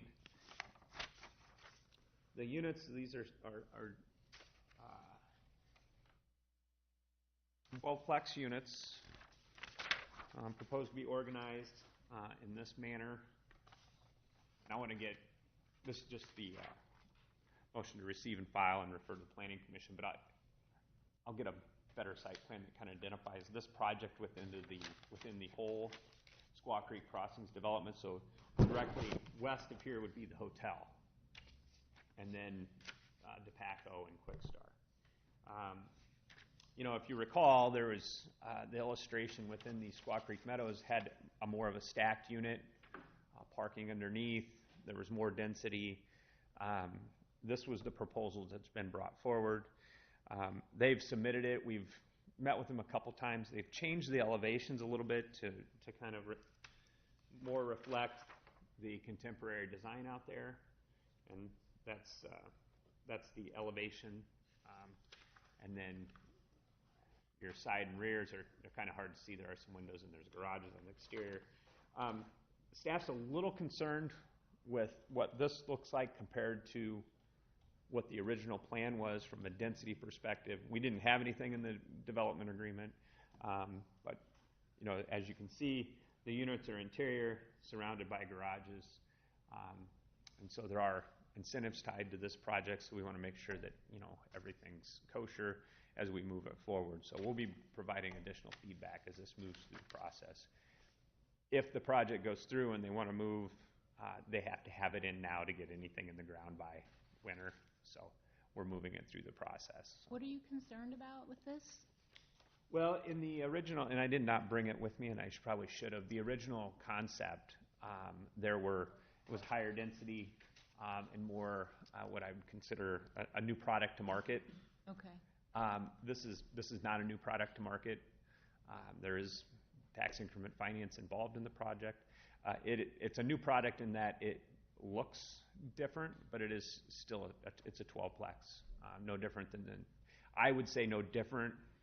Every developer will tell me their product is different than the next, and there's probably interior finishes that will make that conclusion, but it's the same 12-plex. That's Barry Smith's building up on the west side for all intents and purposes. So it's just but it that's doesn't just have to do with the placement of the garaging or anything of that nature.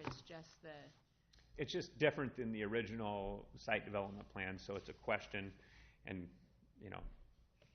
we're working through the system on it. But I just want to raise that so that at some point it's not like, well, what are we talking about now? So we'll bring that forward. This just came in a week and a half ago. So.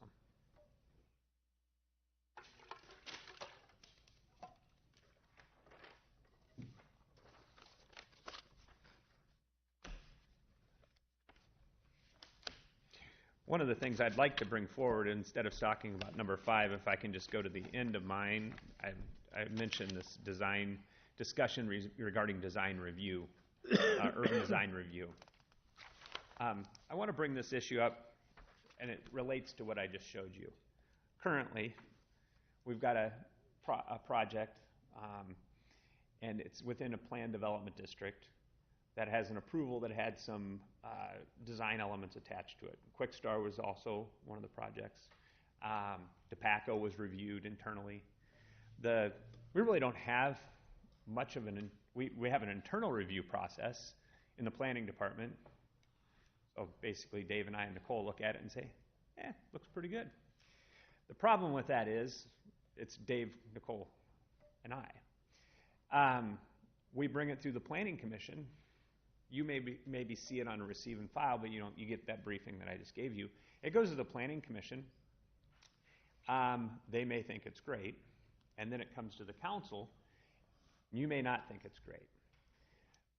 What I would like to proceed with creating, because we have planned development districts, we have the Central Corridor Overlay Standards, is a design review committee that would be engaged from the get-go. That would include council, planning commission, and then some professionals in the field of design, staff as well.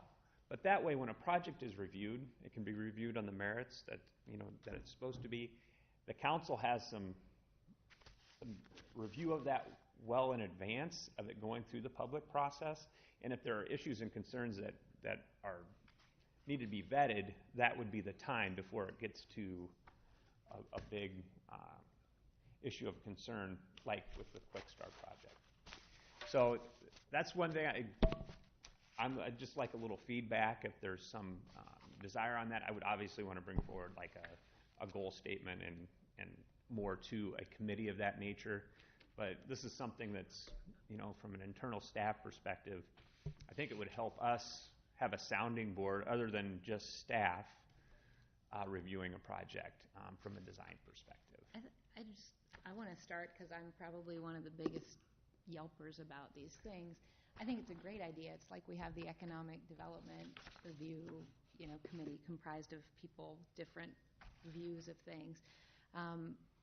Because I ultimately, I hate when we have a split vote. I don't think it's good for Marion. It's not good for staff who spends all the time to do it and then recommends, and then it might get flipped. Or so I like the idea of having a representation from a variety of areas to get ahead of that. And I also think it's overall good for what the output would be. But I don't see who loses in that other than just a little bit of time. Yeah. So I like it. And I would like to try and structure it in a manner that I mean, for the record, we are very fast. I mean, I'm not trying to brag about us, but we're very fast in a review process. You can ask anyone that's developing. We turn it around pretty quick. Yeah, and I meant more like, so what got rejected, and now those guys have to go back and redo something, and then we've slowed down people who want to bring product or business or something to Marion, and I certainly don't like to do that. But yeah. So I think we can fit it in that it wouldn't do that. So I think it's a great idea. I think I've made it clear in the past where I stand on having better quality development and better design, because I think it adds value. I think new projects should do their best to add value to the community, even if it's an industrial building. I think they need to. We need to feel like they're putting their best forward for the community and for them, so both parties benefit. My only thought about that, though, is what happens if you go through this design review committee, and then so the project, the developer or the owner gets this feeling like, oh, this is acceptable, but then it gets to council. I mean, nothing says that it can't still be rejected, or the concerns come up at council from other people or along the way, and so then they say, well, I had I was comfortable that everybody was happy with it all along through this whole process, and now so I don't know how you deal with that, but I like starting earlier before the public process and having input. I think it's a good idea in general. Yeah. I totally agree with it as well too. We had this conversation before council in 2016 when we talked about that, and I think it was addressed by Lon saying also too that our new software that we were going to be looking at was going to give us the capability of seeing where projects were in their phases so that we could see at what committee level it was. Lon, is there anything new to that? Is there anything different? I was under the assumption that we would be able to see when some of these buildings were coming online and where they were at, and if we wanted to, as a council member, get involved with it as far as those design standards and some of those things. But I'm in favor of it. I totally agree. I think we should only be there as representation, as a sidebarred individual putting some eyes on it. I wouldn't want to give anybody the impression that this is an individual speaking on behalf of the entire council. That's not the case. But when we do have, we're trying to turn that corner of changing some of those standards. It would certainly make it a lot easier before it gets to here, because it is a terrible position to shut down a project at this point after so much work has been put into it. I'll let you backfill some of those questions. Yeah. I don't know. So I think one person wouldn't speak for the council. It'd be a review committee is what I would suspect. Right. But I think what he's saying is, I think put it better than I put it, that you want to be careful what kind of expectations you're establishing with that party about their project getting final approval. Correct. Just because it's been through this process, that they now have the expectation that it's going to sail through. Yeah, it's no different than the planning commission's review of a plat or something. I mean, it comes to the council, and ultimately that's the decision that will be made. Yeah, it's a review body. As long as the expectations are clear from the beginning of what this process means, then it's good. We also, just to further, like, we've had product requests that come in. So maybe our design standards say you can have X, Y, and Z. The EFS conversation. There are new products added to market all the time, and that we get.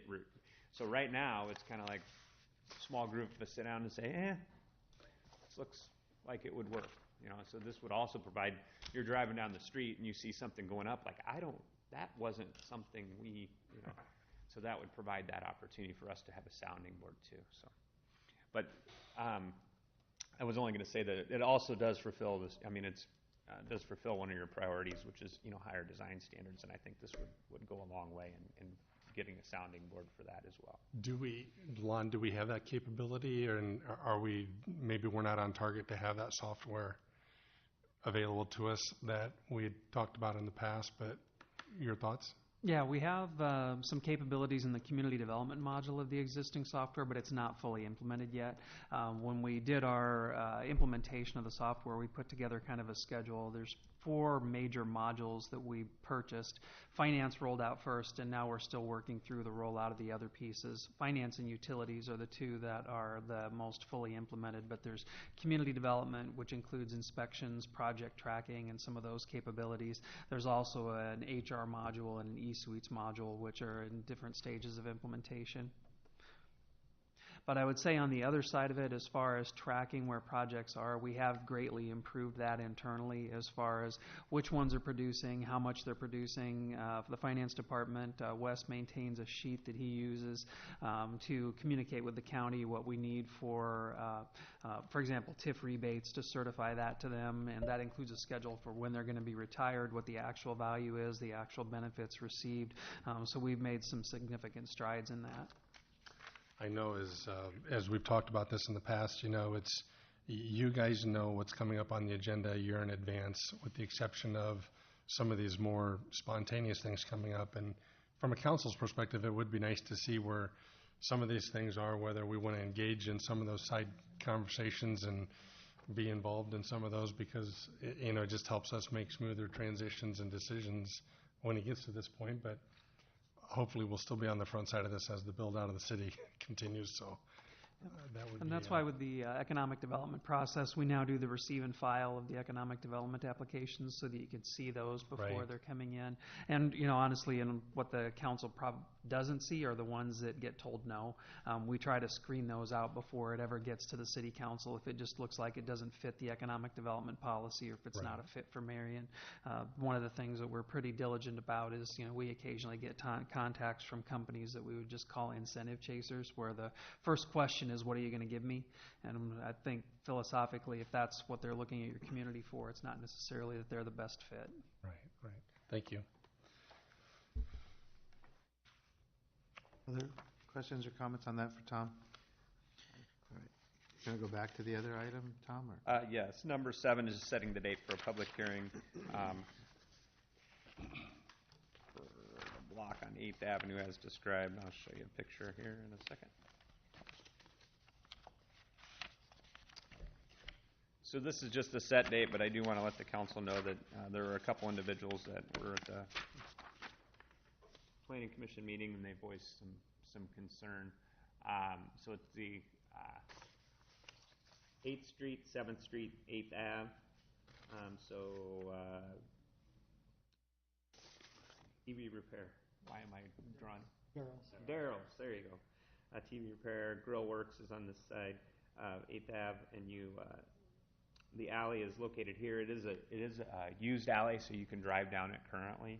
An individual has purchased these 3 lots and is looking at doing a redevelopment project, and he would just be purchasing to here, but it would block traffic from going both directions. The 2 property owners here use the alley currently. I would say they use it for access, but one of them parks here occasionally, and then there's a driveway, so they go in, park, and then come out. So they still have access to the other side of the street. Anyway, there's pictures in your packet, but that's the situation that exists. I don't know if you'll get calls in between now and then, but the public hearing would be on June 7th as we move through. What's the redevelopment project? So they're looking at some mixed-use buildings. So commercial first, apartment above.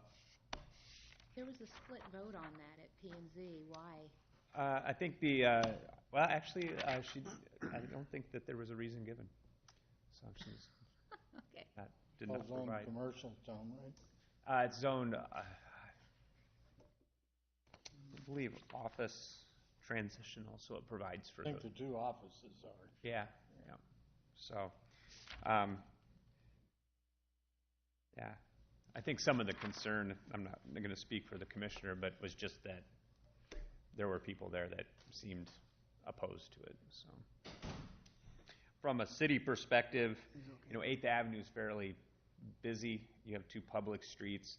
The alleyway is narrow, and I mean, I don't know if turning into that 10-foot alley during off a busy roadway, I think it's just it's a little more accessible maybe from the 9th Avenue side. They have the ability to park on the back of the property, and the one area has a drive and service area. So I don't know if the visibility and such for the alley is really the greatest situation on 8th Avenue. So, but I want to sit down with the developer and have a conversation too on how. So this is what it looks like off of 8th Avenue. Pretty tough shape too. Does the city maintain that at all? Over anything? No. So I'm gonna say this, and then I'm gonna say that the planning department doesn't do this, but the city's policy on alleys is that, I'll look at Ryan, that we don't maintain them. We have a maintenance policy. We don't provide maintenance, but as long as we outline the maintenance expectations, there's no liability on us. And so in this case, if it's a grand unimproved surface, it's the responsibility of the property owners to provide maintenance. However, they can request for us to come in and rock it. However, we do assess them to do that because this was passed probably 3 years ago with the city council. It's not really what I call a public improvement. There's not much benefit to the general public as a whole, so therefore we assess them back. But Tom, that driveway would disappear then on 8th, right? It's dangerous now to pull in and out of there. Yeah, it's not the greatest situation by any means. No, with the the proposal is that goes away, correct, with the development. Yep. Yeah, well, they park in back. Okay. Tom, I want to address just one thing. I want to piggyback off of Renee's comment. After our last council meeting, and we made serious decisions on those rezonings, I sat down, and I know we all did, sat down with Mr. Woods, and I had a conversation for a couple of hours. And I just want to emphasize decisions that are made, and sometimes when we don't go with the grain, so to speak, it was a great opportunity to sit down with him and get his understanding as to where he was coming from, what he was looking at, and to share those concerns from the council's perspective, or from my perspective anyway. And by the time we left that conversation, we all felt very positive about the outcome of it. So it wasn't a matter of did he get his condos or did he not get his condos. It was what else could we do? How can we blend these and bring these two components together? And so by making single family and keeping that zoning as it is, but giving it the HOA flavor, really gave it that hybrid. And I felt that as if though he was very positive about our conversation, and I think he did with everybody's. So when we do run into these things, I do really like that opportunity to visit with these folks. We can't do it to all of them, I know, and I know we can't have those conversations up front, but I do recognize and appreciate all of the work that's being put into these things from a staff level as well as the contractors. But I think at the end of the day, everybody still won, and they're going to build some phenomenal units in there, or homes, that's still going to be in harmony with that community and that neighborhood. So I just wanted to share that with everybody, because I felt like that was a very, very intense council session that evening, and I still think we can make lemonade out of lemons some days. So I just wanted to share that, but thank you. Yep. Lon? So the first item under, under administration is a renewal of our contract with Marco for managed IT services. This amount you see here is for a 3-year period, and we did budget for the upcoming fiscal year. Terrell's here to talk a little bit more about the technical side of Marco. We've been really happy with our services that we've received from them since 2015. Yep, so we're here to talk about the extension. We did an RFP back in 2014, and we reviewed that. Oh, we did there we go. We did a RFP back in 2014 and interviewed like 5 or 6 different vendors for this, and we selected Marco, and through the past 3 years, it's been really good service with them. So what I wanted to put together in the council packet for you is not only just what we do with Marco, but give you an idea of all of the contracted services, as well as all of the IT support that we have now, and then kind of roadmap out what we're doing for the future for IT staffing, because it's all kind of one big picture. So if you got a chance to look at that, or if you do by Thursday, I'd just be interested to know if you need any clarification or have any questions about that. Any questions on that? I think I stopped up in your office and Yeah, had a few questions did. about that. Of course, I didn't, at that time, I didn't have all that detail. Exactly. And you said, I'm going to be sending it out. So I did appreciate that. Yep. Number one. But number two, I also understand, in a previous occupation, in managing the IT department, not managing, but having the IT department report to me, but also understanding the need for support and response of the users. Because sometimes that fix is pretty simple and can be handled over the phone. Yep. Sometimes somebody else is going to have to get to them. But the most important thing is that they can reach somebody. Somebody's going to get back to them in a quick, efficient manner, and that the problem is handled the first time, a high percentage of the time. And I think that allows them to get online, manage the computer. Again, when I was at Cedar Rapids Bank and Trust, same kind of concept. That was an internal group down in the Quad Cities doing that. But if I had a problem, all I did is call them. They came in, took over. We worked through things, got it fixed. And again, it worked very efficiently. So I'm assuming it works in that same manner. And again, I found that to be very efficient, satisfying as an employee. So if it works in that manner, continue with it and good luck. Yep, So and it sounds does. to me like it's working very well. Yep, they answer the phone first time, like 99% of the time, and we have monthly business reviews as well as a formal annual review. I also get feedback from staff. They do like a customer satisfaction survey, so every time a ticket's completed, they send out a survey, and we get like a 20-25% feedback on that, and it's pretty much all positive. There's occasionally a couple of neutrals, but that's not just me saying that they do good service. It's all the staff too. So. One of the best things I saw in your report is that there's a team of 8 people Yeah. that are supporting the city instead of, you're just getting the next person in line or somebody in India or, Yep. wherever that may be. To me, that is not. So having the people familiar with the services we have, the requests, the needs, and having a small nucleus of people that respond, I think is also a plus. Yep. I had one question. I think you answered it. Okay. And it's the biggest, most important question about this whole thing. Yeah. Is, are you happy with the service? Yeah, very much so. Yeah. Yep. I wouldn't be here. It wasn't really in anywhere saying that you were happy Oh, with it. It was just, yeah. let's extend it. But Yep. Very much. Yep. okay. Yeah, if you want to see Terrell get a panicked look on his face, just tell him that we're not going to renew the contract. Okay. Yep. All right. Thank you. We down to number 5, Lon? Yeah, number 5 is the designation of the workforce housing urban revitalization area. This is phase 2 for Sunny Ridge for the next 44 units that will be constructed over there. It's just a tax abatement for match for the workforce housing tax credits that that project has received.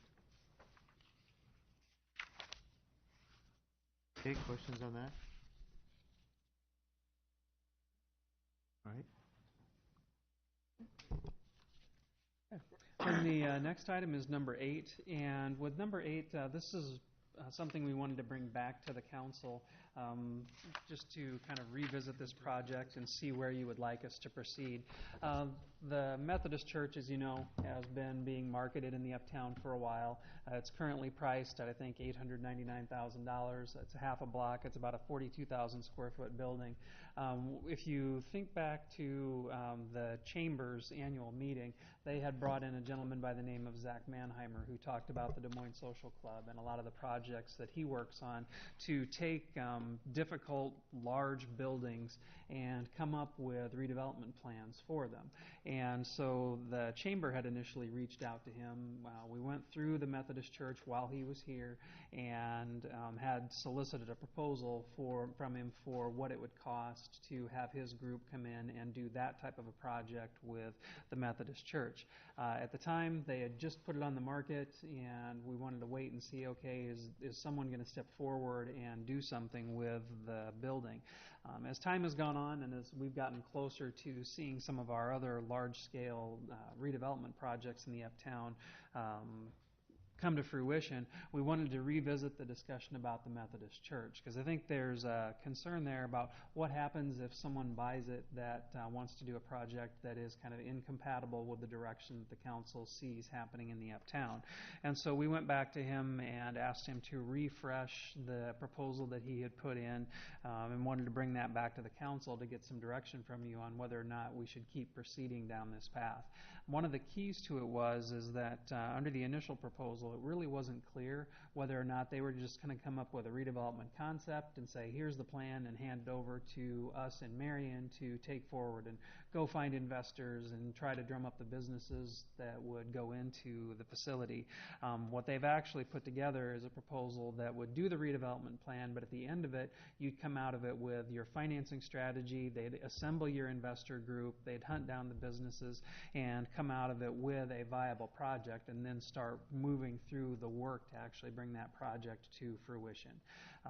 So we didn't want to go too much further with it before we brought back to the council and said, hey, is this something you want us to continue to invest time and effort into? Do you think it's a worthwhile project?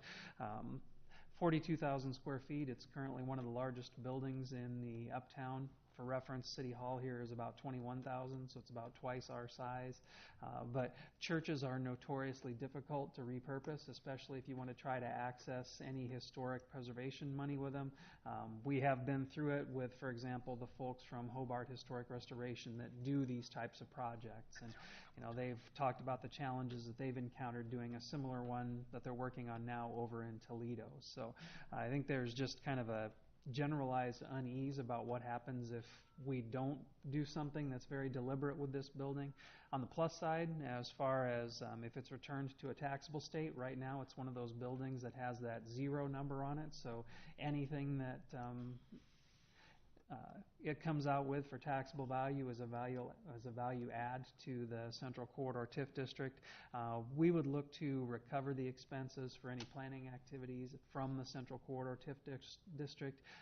It would be something we would just recoup in future years. Thoughts, concerns, questions? So you have received a full proposal? We had received a proposal. We have not received yet the updated one with the revised scope in it yet. And what's the cost for them to move forward on this? It's estimated to be around $35,000. Now, that's for the initial development plan. When you start getting into writing grant applications or moving on to the next stage, I don't know if that's another ad or if that becomes part of the investment group's responsibilities, where that handoff happens between the initial planning stages and then moving it forward into project fruition. I just wasn't comfortable, continuing to engage in these conversations, trying to have the city have a role in moving this thing forward without council's blessing that this is something you thought we should be working on. Do you know how much it would cost if we move forward and we, follow the plan where they talk about the financing strategy and they pull together investors, how much that costs? Because it seems like that's almost a slam dunk if they're going to put all of that together. But how much do we have to outlay? What's our risk to get to that point? Have they quoted you that, or no? They just said they could do that. The initial one was for around $35,000. Like I said, I haven't seen the revised one yet with the more complete scope of services. The $35,000 has all of that. That's that. Mm-hmm. Oh, and how much did we spend Oh, no, wait. a few years ago? The revised one that he's waiting for is going to include all that. Yeah, I'm not sure yet if Oh. the revised scope of services is going to have a new number in it or not. But again, I didn't want to get too far down this road without knowing that there was some interest on council in pursuing it. How much land and what's the value of the land right there that church sits on? It's on a full half block, which is probably a 250 by 125 block, I would say, because I think it's a 10-foot alley in between for that side of the building.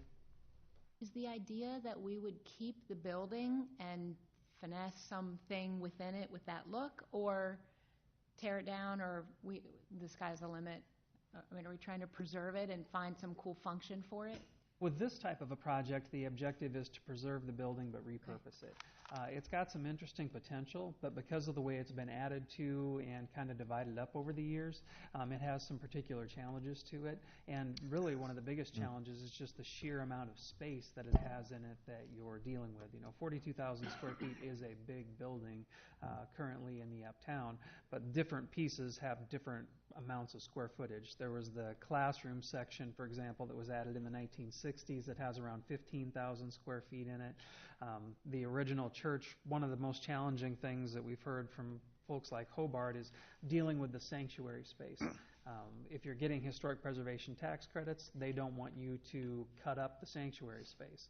So I think this one right now is around 3,000, 3,500 square feet. That's a big chunk to try to find one specific user for, but more than the footprint, you've got volumetric space. So it's not like you can go in and put in a floor and then put residential above it. The State Historic Preservation Office doesn't want you to even do that. So it's a challenging building, which I think is one of the reasons why it's kind of sitting there. It's just hard for somebody who doesn't have experience in it to come in and kind of reimagine what could be done in the facility, even if you've got 3 or 4 different uses in it. But it is a historic building, and it's an iconic building that, that really adds to the feel you get in Uptown. I think it's part of the reason people like the feeling of being down here, is buildings like that. To me, it's on the same order as Maidrat building. You just can't imagine the Uptown without that being part of it. It's just part of the historic fabric of the area. But if there's interest in council on it, we'll take it to that next stage. We'll get that formal updated proposal from him and a scope of services for you to review.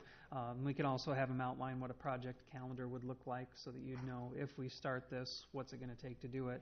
What I don't want to do is to start a project and sign a contract and then 3 months later, the Methodist Church sells it to someone that's completely unassociated with it. So we have talked with the folks over at the Methodist Church. There's definitely an interest in it. I think from their standpoint, they want it to remain a community asset. They understand the historic value of the structure, and they really want to see it repurposed and spend the next 150 years in the community.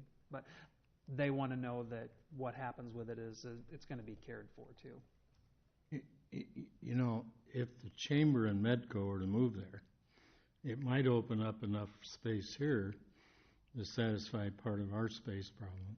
Plus, there's good-sized rooms in there that may allow the library to have fewer meeting rooms that could be utilized in that building. The sanctuary has been cut, a third of it was cut out.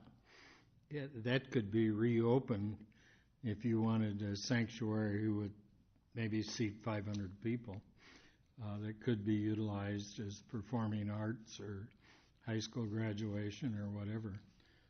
So there's a lot of possibilities. There's the office space is valuable. If we get really interested in that, I would want at a value a first right of refusal on the old library building, which would, that also is a big building that they plan to keep and use for offices right now. Eventually, maybe they'll want to move those. But there's a lot of possibilities with that building, and particularly when you think, it would make an attractive chamber and Medco office at the drive-up side of it. One of the things that's, I think, attractive about using Mr. Mannheimer's group is that they kind of specialize in taking buildings that have been community assets and doing a blend of nonprofit and for-profit uses, so community uses and for-profit uses, to develop a viable business plan for the whole facility. The Des Moines Social Club was really one of the first ones that they did that with, and that's an old city fire station that's been turned into a blend of nonprofit and for-profit uses to make sure that it's got the ability to cash flow on its own. So, with this one, there's a lot of potential to do something like that, but you need somebody who does this and really kind of works in those circles, knows how to put the business plans together, has connections with the investor community, and can really make it happen. Because, again, I don't want it to be a case where we do a study on it and then it just gets dumped into the staff's lap where we don't really have expertise in doing that.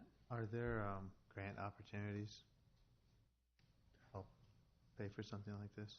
That's one of the things that we'll explore. Yeah. Yeah, I mean, all the ideas you shared, Paul, I think lots of people have had those same ideas or similar ideas, and there's all, it really is a unique space that it's really hard to know how to get it done. I mean, people have, we did talk about performing arts space and, other types of uses, but it's just hard to know how to get it done because it is such a big space and such an old building that needs investment of resources to bring it back into into a shape that it can continue to be used for a long time. So I think having somebody who does this professionally to tell us what the most viable uses are, to help us help put together the financial plan of how it can get done, and to help us identify investors who are willing. And when he went through that building with us, I mean, he was actually really excited about it, and he was spouting off ideas as we were walking through. But